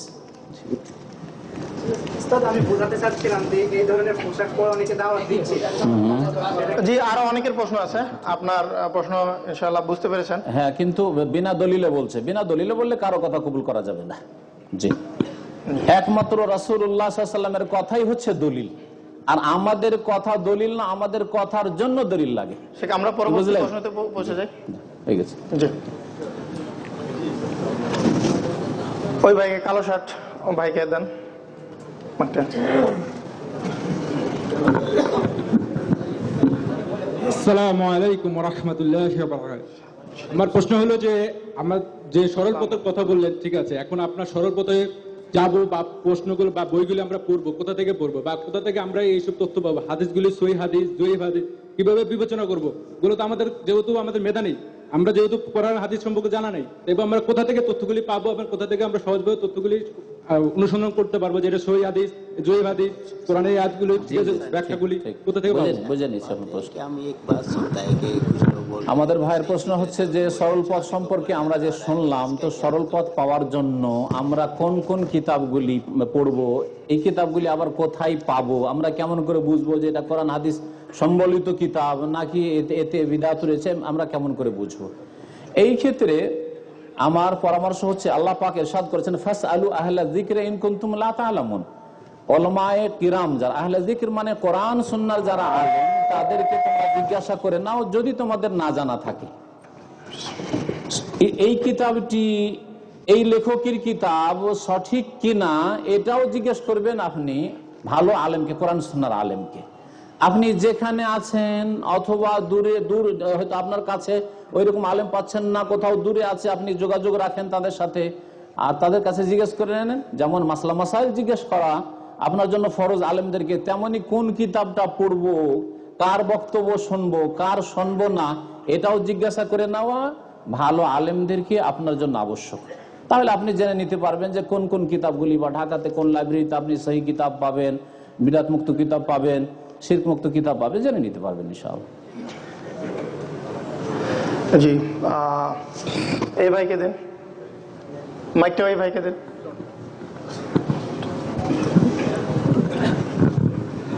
আপনার প্রশ্নটা শর্ট করবেন, আমাদের সময় খুবই সংক্ষিপ্ত, মাত্র 15 মিনিট সময় রয়ে গেছে আমাদের কাছে। আসসালামু আলাইকুম। আমার প্রশ্ন শেখ সাহেবের কাছে যে সালাত সম্বন্ধে, যে আমরা যে ইমামের পিছনে নামাজ পড়ি, ওই ইমামকে অলরেডি দাওয়াত দেওয়া হয়ে গেছে সহিহ হাদিস এবং সহিহ কোরআন সুন্নাহর উপরে দাওয়াত, কিন্তু সে বর্তমান প্রচলন যে বিদ্যা, ওই বিদ্যার উপরে নামাজ পড়ানো হয় মসজিদে, একবার না 4-5 বার দাওয়াত দেওয়া হয়েছে। ওই অবস্থায় আমরা নামাজ পড়তেছি, তার পিছনে নামাজ পড়লে আমাদের নামাজ হবে কিনা? অনেক ভুল ত্রুটি আছে এবং সুন্নাত এবং ফরজের ক্ষেত্রে, ওয়াজিবের ক্ষেত্রে। না, নামাজ সহি তরিকায় পড়ে না, পড়ে না, এইটুকু, কিন্তু নামাজ পড়ে। হ্যাঁ নামাজ পড়ে এবং নামাজ পড়ায়, সে হাফেজ। বড় শিরক তো করে না, ঠিক না? না, বড় শিরক করে না। উত্তর হয়ে গেছে ওনার। যদি কোন ইমাম এমন হন যিনি বড় শিরকে লিপ্ত না, স্পষ্ট আপনার কাছে প্রুফ নেই যে বড় শিরক করে, আল্লাহ ছাড়া অন্যের কাছে চাওয়া, আল্লাহ ছাড়া অন্যকে সিজদা করা, আল্লাহ ছাড়া অন্যের জন্য জবাই করা, এই রকমের বড় শিরক নেই, বিদাত আছে, নিয়ত পড়ার বিদাত আছে, আরো কিছু বিদাতি কাজ কর্ম করে, বিদাতি বিশ্বাস রাখে, আর নামাজটা সুন্নতি তরিকায় পড়ে না, বেশ কিছু সুন্নাতকে ছেড়ে দেয়, তাহলে এই রকম ইমামদের পিছনে নামাজ পড়া যাবে। ইসলামে বিচ্ছিন্নতা জায়েজ নাই। দেখতে হবে দুটো দিক, একটা হচ্ছে যে এই ইমামকে বর্জন করা, তাহলে বিচ্ছিন্নতা সৃষ্টি করা, মসজিদে না গিয়ে আপনি ঘরে নামাজ পড়বেন মহিলাদের মতো, এটা জায়েজ নাই। বা একই মসজিদে 2 জামাত হবে, এটাও জায়েজ নাই। এই জন্য যতক্ষণ পর্যন্ত কোনো ব্যক্তি মুসলিম যদি গুনাহগার ফাসেকও হয়, শুধু বিদআত করা নাই, কাবিরা গুনাহও করে, তার পিছনে নামাজ হবে। এটা হচ্ছে আহলে সুন্নাত ওয়াল জামাতের আকীদা, সমস্ত উলামায়ে কেরাম এই ক্ষেত্রে একমত। জি, আসসালামু আলাইকুম। আপনাদের সবাই বসে থাকে, আপনার জন্য চা বা আমরা কিছু ব্যবস্থা করেছি, খাবার ব্যবস্থা করেছি কিছু। আপনারা সবাই বসেন, শান্তভাবে বসেন। আমরা বসলে না বসলে হাত বোঝা যাবে না কে উঠাচ্ছেন। বসে যান, বসে সবাই বসে যান, সবাই বসে যান। আসসালামু আলাইকুম ওয়া রাহমাতুল্লাহি ওয়া বারাকাতুহু। ইনশাআল্লাহ মুজাহিদ সাহেব, আমার শেখ সাহেবের প্রশ্ন হলো যে বর্তমান সময়ে যে 4 মাযহাব, বিশেষ করে আমাদের বাংলাদেশে আমরা বিষয়ভিত্তিক কথা বলবো, আমরা এটা বিষয়ে সরল পথে কথা বলবো, আমরা কোনো মাযহাব বা কেউ সম্বন্ধে কথা বলছি না। এই এটা আপনি অন্য কোনো প্রশ্ন থাকলে বলতে পারেন। আচ্ছা ঠিক আছে। আমাদের যে ডিউটির স্থানে একই জায়গায় মসজিদ নেই অবশ্যই, এখানে আমরা ইবাদত একটা স্থান বানাইছি, এখানে একসাথে আপনার 10 বার 12 বার বা 20 বার উপরে জামাত হচ্ছে, এই ব্যাপারে ইসলামী দৃষ্টিতে কি? এটা তো ফিকের মধ্যে চলে একই মসজিদে এই মসজিদ নয়, এই ইবাদতের স্থান বানানো হয়েছে, কিন্তু এখানে বহুবার জামাত হচ্ছে। নামাজের স্থান বানানো হয়েছে। হ্যাঁ, জি। উত্তর দেবেন না। একাধিক জামাত সম্পর্কে ইখতিলাফ আছে ওলামায়ে কেরামদের, কিন্তু সঠিক হচ্ছে যে জায়েজ আছে। বিশেষ করে যে মসজিদে ইমাম নিযুক্ত নির্ধারিত নেই, মুয়াজ্জিন নির্ধারিত নেই, সেখানে একাধিক জামাত করলে কোনো দোষ নেই। জি। আসসালামু আলাইকুম। আচ্ছা, আমার একটা প্রশ্ন, সেটা হচ্ছে এখন বাংলাদেশে আমাদের যে আলেমদের উপর, ওলামাদের উপর, না, এটা আমাদের বিষয়ভিত্তিক প্রশ্ন না, আমাদের বিষয়ভিত্তিক আমার প্রশ্ন সরল পথের কথাই বলতেছি আমি, ঠিক আছে? এখন এই পরিস্থিতি আমাদের কি বিষয়ভিত্তিক করা? সরল পথ কোন মানে আমরা কি আলেমদেরকে ফলো করব, নাকি যারা সাধারণ মানুষ যারা মৃত্যুবরণ করতেছে, এই অবস্থাতে আমাদের কি করণীয়, কোন দিকে যাবো আমরা? আপনার প্রশ্ন বুঝতে পারি না। মানে এখন বাংলাদেশে আলেমদের যে আমি বুঝে নিয়েছি, খালাস। আচ্ছা, মাইকটা দেন। এই ক্ষেত্রে ঠিক আছে, বসুন বসুন বসুন। আমরা শুধুমাত্র বিষয়ভিত্তিক কথা বলবো, বিষয়টা সরল পথ। বসেন বসেন। জি। এর প্রশ্ন সম্পর্কে, যে দেশের পরিস্থিতি সম্পর্কে, সেখানকার আলেমরা আমাদের যাতে বেশি জানছেন, সুতরাং ভালো আলেমদের পরামর্শ নিয়ে আপনারা কাজ করবেন, ওনাকে ছেড়ে দেন। খেয়াল খুশি কাজ করবেন না। ভালো যারা কোরআন সুন্নাহর আলেম, তাদের পরামর্শ নিয়ে, যারা প্র্যাকটিক্যাল ফিল্ডে অবস্থা দেখছেন, অবলোকন করছেন, তাদের পরামর্শ নিয়ে আপনি কাজ করবেন, কদম উঠাবেন। জি। আসসালামু আলাইকুম রহমতুল্লাহ বরকাতুহু। ওয়ালাইকুম আসসালাম ওয়া রাহমাতুল্লাহ। আমার প্রশ্নটা সম্বন্ধে অবশ্য আপনি আলোচনা করছেন, তারপর আমি এই ব্যাপারটা আরেকটু সবাই জানার জন্য করতেছি। গত 2 দিন আগে আমি এক সৌদি ছেলের সাথে আমার সাথে দেখা হয়েছিল। তো সে কথাবার্তার মাধ্যমে জানতে পারলাম সে নামাজ কালাম পড়ে না এবং অনেকগুলি হারাম কাজও সে করতেছে। তখন আমি সে বলতেছে যে আমি একদিন জান্নাতে যাব আর তোমার সাথে আমার জান্নাতে দেখা হবে। আমি বললাম তুমি তো কিছুই করতেছো না। সে বলতেছে আমি আশহাদু আল্লা ইলাহা ইল্লাল্লাহু ওয়াহদাহু লা শারীকা লাহু ওয়া আশহাদু আন্না মুহাম্মাদান আবদুহু ওয়া রাসূলুহু, এটাতে আমি বিশ্বাস করি, এই কারণে আমি একদিন জান্নাতে যাব। তো এমন আকীদার আমার অনেক কলিগও আছে যারা নামাজ কালাম কিছুই পড়ে না, কিন্তু তারা এটা বিশ্বাস করে যে তারা একদিন জান্নাতে যাবেই উম্মতে মুহাম্মদী হিসাবে। তো এই প্রসঙ্গে আপনি একটু ক্লিয়ার করে যদি বলতেন সবার উদ্দেশ্যে। জি জি, ঠিক আছে। যদিও এই বিষয়টির উপর আলোচনা হয়ে গেছে, আমার উম্মতের সকলে যাবে জান্নাতে, তবে যারা অস্বীকার করবে। কারা অস্বীকারী? যারা আল্লাহ এবং রসুলকে মানে না, আনুগত্য করে না। তো যারা নামাজ পড়ে না, তারা কি আল্লাহ রসুলের আনুগত্য করে? না, করে না। তারপরেও বলছি যে কালেমার সাক্ষী দেওয়ার হাদিসটি যে পেশ করে এইরকম গুনাহগার লোকেরা, কালেমার সাক্ষীর প্রত্যেকটি হাদিসে একটা করে কন্ডিশন লাগানো হয়েছে, শর্ত লাগানো হয়েছে। খালেসা মিন কলবিহি, অন্তরের খুলুসিয়াতের সাথে, অথবা ইয়াবতাগি বিযালিকা ওয়াজহাল্লাহ, আল্লাহর সন্তুষ্টি কামনা করবে। বলুন তো দেখি, একজন লোক কালেমা পড়ে আল্লাহর সন্তুষ্টি কামনা করে, আর ইসলামের প্রথম কাজ যেটা হচ্ছে অন্তরে যে বিশ্বাস আছে এর প্রুফ প্রমাণ নামাজ, সে 5 ওয়াক্ত নামাজ পড়ে না, তার অন্তরে সততা আছে? বলুন তো দেখি, খুলুসিয়াত আছে, আল্লাহ সন্তুষ্টি চাই, তাহলে এই কন্ডিশন নেই, বুঝা গেছে? সেই জন্য শুধু কালেমা মন্ত্র নয় যে তা দিয়ে জান্নাতে যাবে। তারপরে আরেকটা কথা মনে রাখবেন যে ইসলাম হচ্ছে, বা মুসলিম জীবন হচ্ছে আশা এবং ভয় ভীতি, এই দুটোর মাঝামাঝি। একজন মুসলিমের মধ্যে অন্তরে আশাও থাকবে যে আল্লাহ পাক গুনাহ খাতা মাফ করবেন, আর ভয়ও থাকবে যে আল্লাহ গুনাহ করলে পাকড়াও করবেন। আশা আকাঙ্ক্ষা হচ্ছে আল্লাহ, একটা ডানা আল্লাহর দেওয়া, আর ভয় ভীতি হচ্ছে আর একটি ডানা। পাখির যেমন দুটো ডানা না থাকলে উড়তে পারে না, তেমন একজন মানুষের যদি আশা আর রাজা, আশা আকাঙ্ক্ষা এটা না থাকে, তাহলে নিরাশ হয়ে যাবে, তখন আত্মহত্যা করবে হয়তো। আর যদি ভয় না থাকে, তাহলে নির্ভীক হয়ে সমস্ত পাপ করবে। যেমন পাপ করছে, জেনা ব্যভিচার করছে, নামাজ পড়ছে না, বলছে আমি জান্নাতে যাব। এক ডানাওয়ালা মুসলমানেরা, এক ডানা থাকলে কখনো উঠতে পারবে না, জান্নাতে যাবে না, বুঝতে পেরেছেন? দুটো ডানা থাকতে হবে, যেমন আশাও থাকবে আল্লাহর কাছে, তেমন ভয় ভীতি থাকবে। নব্বি ইবাদি আন্নী আনাল গফুরুর রহিম ওয়া আন্না আযাবি হুয়াল আযাবুল আলীম। আল্লাহ পাক বলেন আমার বান্দাদেরকে জানিয়ে দাও, এই সব লোকদেরকে জানিয়ে দেয়। আজ জানিয়ে দেবেন ওকে যে আন্নী আনাল গফুর রহিম, আমি বড় মার্জনাকারী, দয়াবান। আর তার সাথে সাথে ওয়া আন্না আযাবি ওয়াল আযাবুল আলীম, আমার আযাব হচ্ছে বড় শক্ত আযাব, কঠোর আযাব। সুতরাং আল্লাহর আযাবকেও ভয় করতে হবে এবং আল্লাহর কাছে আশাও রাখতে হবে। ফরজ ওয়াজিব আদায় করে হারাম কাবিরা থেকে বেঁচে তারপর আল্লাহর কাছে আশা করেন যে আল্লাহ গুনাহ খাতা মাফ করবে। এটা হচ্ছে ইসলাম। মাঝখান থেকে আমরা আরেকজন ভাইকে সুযোগ দিব, আপনি সাথের ভাইকেই দেন, উনি কথা। আসসালামু আলাইকুম ওয়া রাহমাতুল্লাহি ওয়া বারাকাতুহু। আসসালামু আলাইকুম। সংক্ষিপ্তভাবে আমার প্রশ্ন হচ্ছে যে আমরা ইমামের পিছনে নামাজ পড়ি একটু দায়িত্ব বিহাজাল ইমাম বলিয়া বা মনে মনে ধারণা করি যে ইমামের পিছনে নামাজ পড়তেছি, অথচ আল্লাহ তাআলার ইবাদতের মধ্যে সর্ব ইবাদত হচ্ছে নামাজ। নামাজের মধ্যে যে সূরা ফাতিহা যে আমরা ইমামের পিছনে কিভাবে পড়ব, আর এইভাবে যে ইমামের পিছনে আমরা কিভাবে পড়ব আর একা কিভাবে পড়বো আমি জানতে চাই। আসসালামু আলাইকুম। সূরা ফাতিহার বিষয়টা আমাদের ভাই জিজ্ঞেস করেছেন, আর সিরাতে মুস্তাকিম আজকে সরল পথে সূরা ফাতিহার কথা উল্লেখ হয়েছে, আর আমি বলেছি সূরা ফাতিহা ছাড়া নামাজ হয় না, এটাও ঠিক। সেই জন্য সূরা ফাতিহা কেমন করে পড়তে হবে বিষয়টি জানতে চেয়েছেন আমাদের ভাই। প্রথম কথা হচ্ছে নামাজ দুই প্রকার, সিররি নামাজ, জেহরি নামাজ। মানে ইমাম মনে মনে সূরা পড়ছে, তাহলে তো আপনার পড়তে বাধা নেই আছে। আর এই নামাজগুলি দিনে কত রাকাত ফরজ? জোহর 4, আসরে 4, মাগরিবে 1 আর এশাই 2, কত হয়ে গেল? 9 আর 2 12, 11 রাকাত। 11 রাকাত নামাজে ইমাম মনে মনে পড়ছে, আপনি মনে মনে পড়েন, কোনো বিরোধ আছে কি? সুতরাং এই নামাজগুলিতে কমপক্ষে সূরা ফাতিহা পড়বেন না, কেমন করে নামাজ হবে? আপনার বিবিকে বলেন না যে কি করে নামাজ হবে, লা সালাতা লিমান লাম ইয়াকরা বিফাতিহাতিল কিতাব।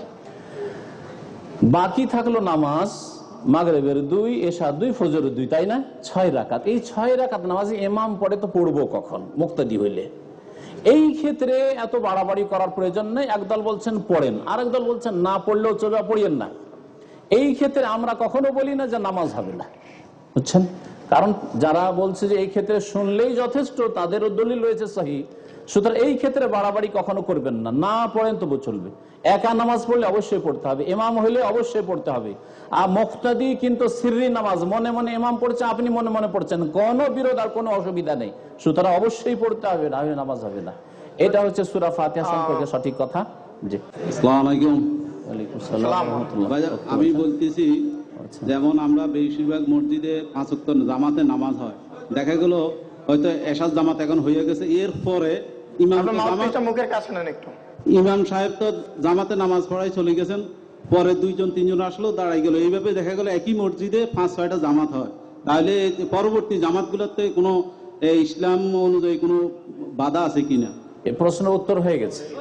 আমরা আপনাদের কাছ থেকে প্রশ্ন, এখন আমরা কিছু প্রশ্ন নিব এখান থেকে, যারা ভাইরা প্রশ্ন করেছেন। আপনি একটু এখানে যাবেন প্লিজ। জি, রাগ হবেন না, আমরা অনেকেই এরকম আপনার মধ্যে হাত তুলে আছে। জি, আমি আসলে দুঃখিত, অসংখ্য দুঃখিত সময়ের জন্য। আপনাদের সবার প্রশ্ন নেওয়ার জন্য আমার খুব ইচ্ছা হচ্ছে, আমরা জানতে পারবো, শিখতে পারবো আপনাদের প্রশ্ন থেকে, কিন্তু আমরা কিভাবে সবার তো প্রশ্ন নিতে পারছি না। রাগ করবেন না আপনারা। আমরা শুধু এখান থেকে নিব 2-1টা, তারপর আমরা শেষ করে দিব, প্রশ্ন উত্তর পর্ব। তারপর আপনাদের জন্য আরো কিছু পর্ব রয়েছে। জি শেখ, আপনি এটা কি প্রশ্ন আছে?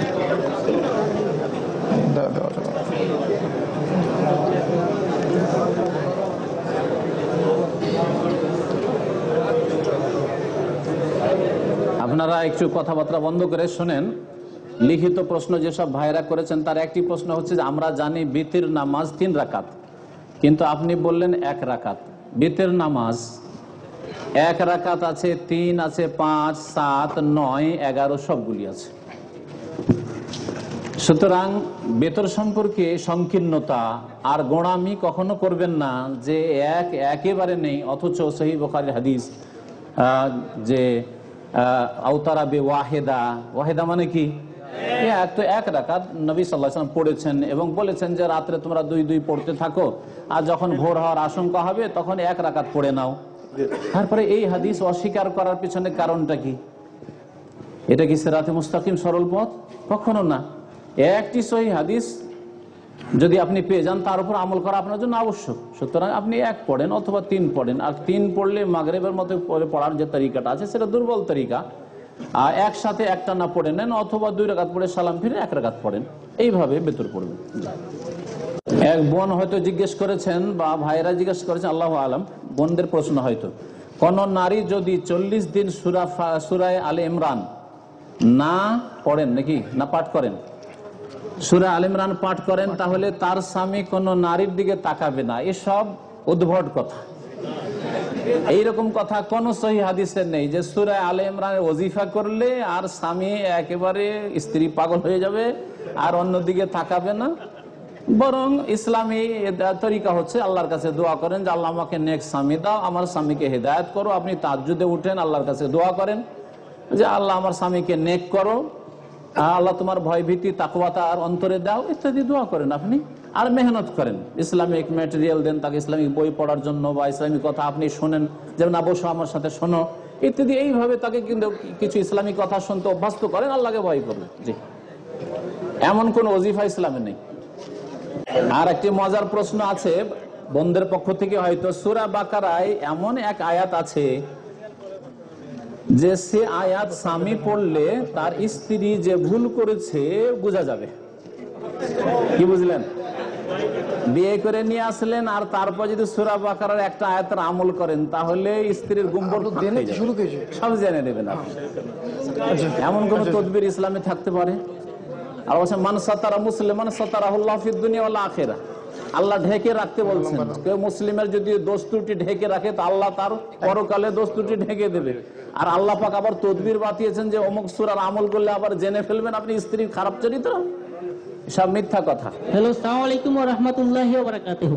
আমার প্রশ্নটা ছিল, আমরা যখন অনলাইনে দাওয়াত দিই, অনলাইনে যেমন আমাদের সাথে আছে দাম্মাম সেন্টারের, ইসলামী সেন্টারের, আপনার প্রশ্নটা শর্ট করবেন, হানিফ ভাই, এ ধরনের মাহবুব ভাই, আর অনেকগুলো আছে। আমরা ফেসবুকে ইসলামের দাওয়াত দিই, তখন আলে কোরআনেরা এক গ্রুপ আছে, ওরা মানুষের ইমান নষ্ট করে ফেলে, বলে যে হাদিস বলতে কিছুই মানা যাবে না, সবকিছু কোরআনে নাকি সবকিছু আছে। এই ব্যাপারে আপনার কাছে অনুরোধ, একটা বক্তব্য ভবিষ্যতে করবেন। এটা বিভিন্ন মানুষের ইমানটা নষ্ট করে দিতে, সাধারণ মানুষ তো বুঝে না জিনিসটা, ওরা কোরআন থেকে দেখায় যে এটা নামাজের নিয়ত। এটা সম্মানিত ভাতৃমণ্ডলী, আল্লাহ পাক রব্বুল আলামিন আমাদেরকে এই নিয়ামত দান করেছেন যে আমরা এখানে দিনের মজলিসে বসে আছি। বলেন আলহামদুলিল্লাহ। এই দিনের মজলিসে অসংখ্য ফেরেশতা মালায়েকা বসে আছে, এটা কি আপনাদের বিশ্বাস আছে? বিশ্বাস আছে। তো এটা কি মালায়েকা ফেরেশতাদের সাথে আমাদের আদবের খেলাফ হচ্ছে না? আদবের খেলাফ হচ্ছে। সুতরাং আপোষে গল্প না করে, গল্প একটু পরে হয়তো বাইরে গিয়ে করবেন। খাওয়া দাওয়া মনে মনেই খান, খাওয়া দাওয়ার জন্য কথা বলা লাগে না, নিয়ে নেন আর খান যে খাওয়া দাওয়া করছেন, নাস্তা। আল্লাহ পাক আপনাদেরকে উত্তম বদলা দিক ইনশাআল্লাহ। জাযাকুমুল্লাহু খাইরান। আমাদের সময় প্রায় শেষ হয়ে গেছে, আর আপনারা বেশি বিরক্ত ইনশাআল্লাহ তাআলা হবেন না। আপনাদের প্রাইজ রয়েছে, দুটো নেবেন। নবী করিম সাল্লাল্লাহু আলাইহি ওয়াসাল্লাম বলেছেন, মাজতামা কওমুন ফি বাইতিন মিন বুয়ুতিল্লাহ, কোন সম্প্রদায় যদি আল্লাহর কোন ঘরে, কোন টেন্টে, তাঁবুতে বসে, মসজিদে বসে, বাইরে কোথাও বসে, কোন জায়গায় যদি বসে, ইয়াতলুনা কিতাব আল্লাহ, আল্লাহ পাকের কিতাবের কথা যদি সেখানে বলা হয়, ওয়াতাদারাসুনা বাইনাহুম, আর আপোষে যদি একে অপরকে শিখায়, আমরা এই কাজ করছি, ইল্লা নাযালাত আলাইহিমুস সাকিনা, আল্লাহর পক্ষ থেকে প্রশান্তি নাযিল হয়। ওয়া হাফাতুমুল মালায়েকা, অসংখ্য ফেরেশতা তাদেরকে ঘিরে থাকেন। ওয়া গাশিয়াতহুমুর রাহমা, আর আল্লাহর রহমত তাদেরকে ঢেকে নেন। আর ওয়া যাকারাহুমুল্লাহু ফীমান ইনদাহু, আল্লাহ পাক তার আশেপাশে, আরশে আজিমের আশেপাশে অসংখ্য যে ফেরেশতা মালায়েকা রয়েছেন তাদের সামনে আমাদের কথা আলোচনা হয়। এখন যদি গল্প করেন তাহলে এই ফজিলত নেকিটা কি পাবেন? আল্লাহ পাকের কাছে ফেরেশতাদের সম্পর্কে, ফেরেশতাদের সামনে আল্লাহ পাক বলবেন যে লোকেরা তো ভালোই শুনলো এতক্ষণ, কিন্তু শেষখানে এরা গল্প করা শুরু করলো, তাহলে খারাপ হবে না? ইন্নামাল আমালু বিল খাওয়াতিম, নবী সাল্লাল্লাহু আলাইহি ওয়াসাল্লাম বলেছেন যে শেষ আমলটাই আল্লাহর কাছে গ্রহণযোগ্য। অনুষ্ঠানে 2-3 ঘন্টা ধরে সন্ধ্যা 7টা থেকে 10টা পার হয়ে গেছে মনে হয়, তাই না? বসে থাকলেন আলহামদুলিল্লাহ, আর শেষখানে একটু খারাপ করে দিয়ে রেকর্ডটাকে খারাপ করে দিবেন আল্লাহ পাকের কাছে, মালায়েকা কেরামান কাতিবিনের কাছে রেকর্ডটাকে খারাপ করে দিবেন। সুতরাং এইরকম করিয়েন না। আপনাদের প্রশ্ন এত বেশি এসছে যে প্রশ্নগুলি হয়তো তাদের একটু টেকনিক্যাল ফল্ট হয়েছে, আগে থেকে পড়ে নেওয়া উচিত ছিল যে কোনগুলি গুরুত্বপূর্ণ, যেগুলি পেশ করা প্রয়োজন ছিল প্রথম অনুষ্ঠান, সেই জন্য এই হয়তো ভুলটা খানিকটা হয়ে গেছে। আর আপনাদের আবার প্রশ্ন রাখা হয়েছে, মৌখিক প্রশ্ন রাখা হয়েছে, 2 রকম করতে গিয়ে এইরকম খানিকটা ডিস্টার্ব হয়েছে। তো ইনশাআল্লাহ তাআলা আগামীতে আপনারা কি এগুলি সংশোধন করাইতে হবে, আপনারা সৎ পরামর্শ দেবেন। এক হাতে এগুলো সামলানো সম্ভব নয়। আমাদের যে ভাইরা রয়েছেন, মাত্র সাজেদ ভাই রয়েছেন, আর এসব উর্দু ভাইরা রয়েছেন আপনাদের সহযোগিতায়। সুতরাং আগামীতে আপনারা সহযোগিতা করবেন, এই জন্য আপনাদের এই অ্যাড্রেসগুলো নেওয়া হয়েছে। এই যে অ্যাড্রেসটা নেওয়া হয়েছে, এতে আপনারা সহযোগী হবেন এই কালেমা সেন্টারের। আর আপনারা এখানে স্বেচ্ছাসেবক হিসাবে আল্লাহর দিনের প্রচারের জন্য, কোরআন হাদিসের প্রচারের জন্য আপনারা এখানে মেহনত করবেন, কাজ করবেন। ইনশাআল্লাহ তাআলা আগামীতে যেসব অনুষ্ঠান হবে সেগুলিতে এইসব ত্রুটি থেকে চেষ্টা করবেন আপনাদের সহযোগিতায়। আমাদের এক ভাই প্রশ্ন করেছিলেন আহলে কোরআন সম্পর্কে। একটা ফিরকা, বাতিল ফিরকা, প্রথম পাকিস্তান থেকে বেরিয়েছে, ভারত হয়ে বাংলাদেশে গিয়েছে। তারা বলছে আমরা কোরআন মানি, হাদিস মানি না। এরা পথভ্রষ্ট, কারণ কোরআন দিয়ে কোনো ইবাদতবন্দি করা যাবে না। শুধু আল্লাহ বলছেন আকিমুস সালাহ, নামাজ কায়েম করো, তাই না? কিন্তু নামাজ শুরু কোনখান থেকে, শেষ কোনখানে, রুকু, সেজদা, দাঁড়ানো, কোনটা আগে কোনটা পরে, কোন আয়াত আছে বলেন তো দেখি? এমনকি 5 ওয়াক্ত নামাজ, খামসা সালাওয়াত, কোন আয়াত আছে বলেন তো দেখি? আছে? জোহর, আসর, মাগরিব, ইশা, ফজর, জোহরটা কোন টাইমে, কোন আয়াতে আছে? আছে? তাহলে নামাজই তো তারা পড়তে পারবে না, তাহলে তো প্রথমে তারা বেনামাজ, ঠিক না? তো কিভাবে তাহলে শুধু কোরআন মেনে মুসলিম হতে পারে? আল্লাহ পাক যেন তাদেরকে হেদায়েত দান করেন, আর আমাদের যুবক ভাই বোনদেরকে আল্লাহ পাক তাদের গুমরাহি থেকে রক্ষা করেন। জি। আর এই মর্মে হাদিস হয়তো আপনি খেয়াল করেছেন কিনা, আমি একটা হাদিস বলেছেন, নবী সাল্লাল্লাহু আলাইহি ওয়াসাল্লাম বলছেন, আলা ইন্নী উতিতুল কোরআন ওয়া মিসলাহু মাহু, আমাকে কোরআনও দেওয়া হয়েছে আর কোরআনের অনুরূপ আরো কিছু দেওয়া হয়েছে, সেটা হচ্ছে হাদিস, কিতাবুল, আল্লাহ পাকের কিতাব কোরআন কারীম এবং আমার সুন্নাত। হাদিসকে আঁকড়ে ধরলে গুমরাহ হবে না। আর যদি কেউ বলে যে আমি কোরআন আঁকড়ে ধরবো, হাদিস ধরবো না, তাহলে গুমরাহ, পথভ্রষ্ট হবে, রাস্তা হারিয়ে ফেলবে। সরল পথের আলোচনা ছিল। সরল পথে আসতে হলে কোরআনও মানতে হবে, আর রাসূলুল্লাহ সাল্লাল্লাহু আলাইহি ওয়াসাল্লামের সেই হাদিস যা প্রমাণিত তা অবশ্যই মানতে হবে। তো আবার আপনাদের শুকরিয়া আদায় করি, আল্লাহ পাকের শুকরিয়ার পর আল্লাহ পাক আপনাদেরকে জাযায়ে খায়ের দান করেন, উত্তম বদলা দান করেন। আল্লাহ পাক রব্বুল আলামিন আপনাদের এই নেক আমল কবুল করেন, এবং আমাদের অন্তরটা যেন পরিষ্কার থাকে মুমিন ভাই সম্পর্কে। আমার অন্তরকে আল্লাহ পাক পরিষ্কার রাখেন আপনাদের সম্পর্কে, আর আপনাদের অন্তর আমাদের সম্পর্কে আল্লাহ পাক পরিষ্কার রাখেন। যদি ভুল ভ্রান্তি হয় তো আল্লাহ পাক মাফ করেন, সেটা শয়তানের পক্ষ থেকে, আমার পক্ষ থেকে। আর যদি সহি কথা বলে থাকি তো গ্রহণ করার চেষ্টা করবেন, আমল করার চেষ্টা করবেন। আল্লাহ পাক যেন তৌফিক দান করেন। ওয়া সাল্লাল্লাহু আলা নবিয়িনা মুহাম্মদ ওয়া আলা আলিহি ওয়া সাহবিহি আজমাইন।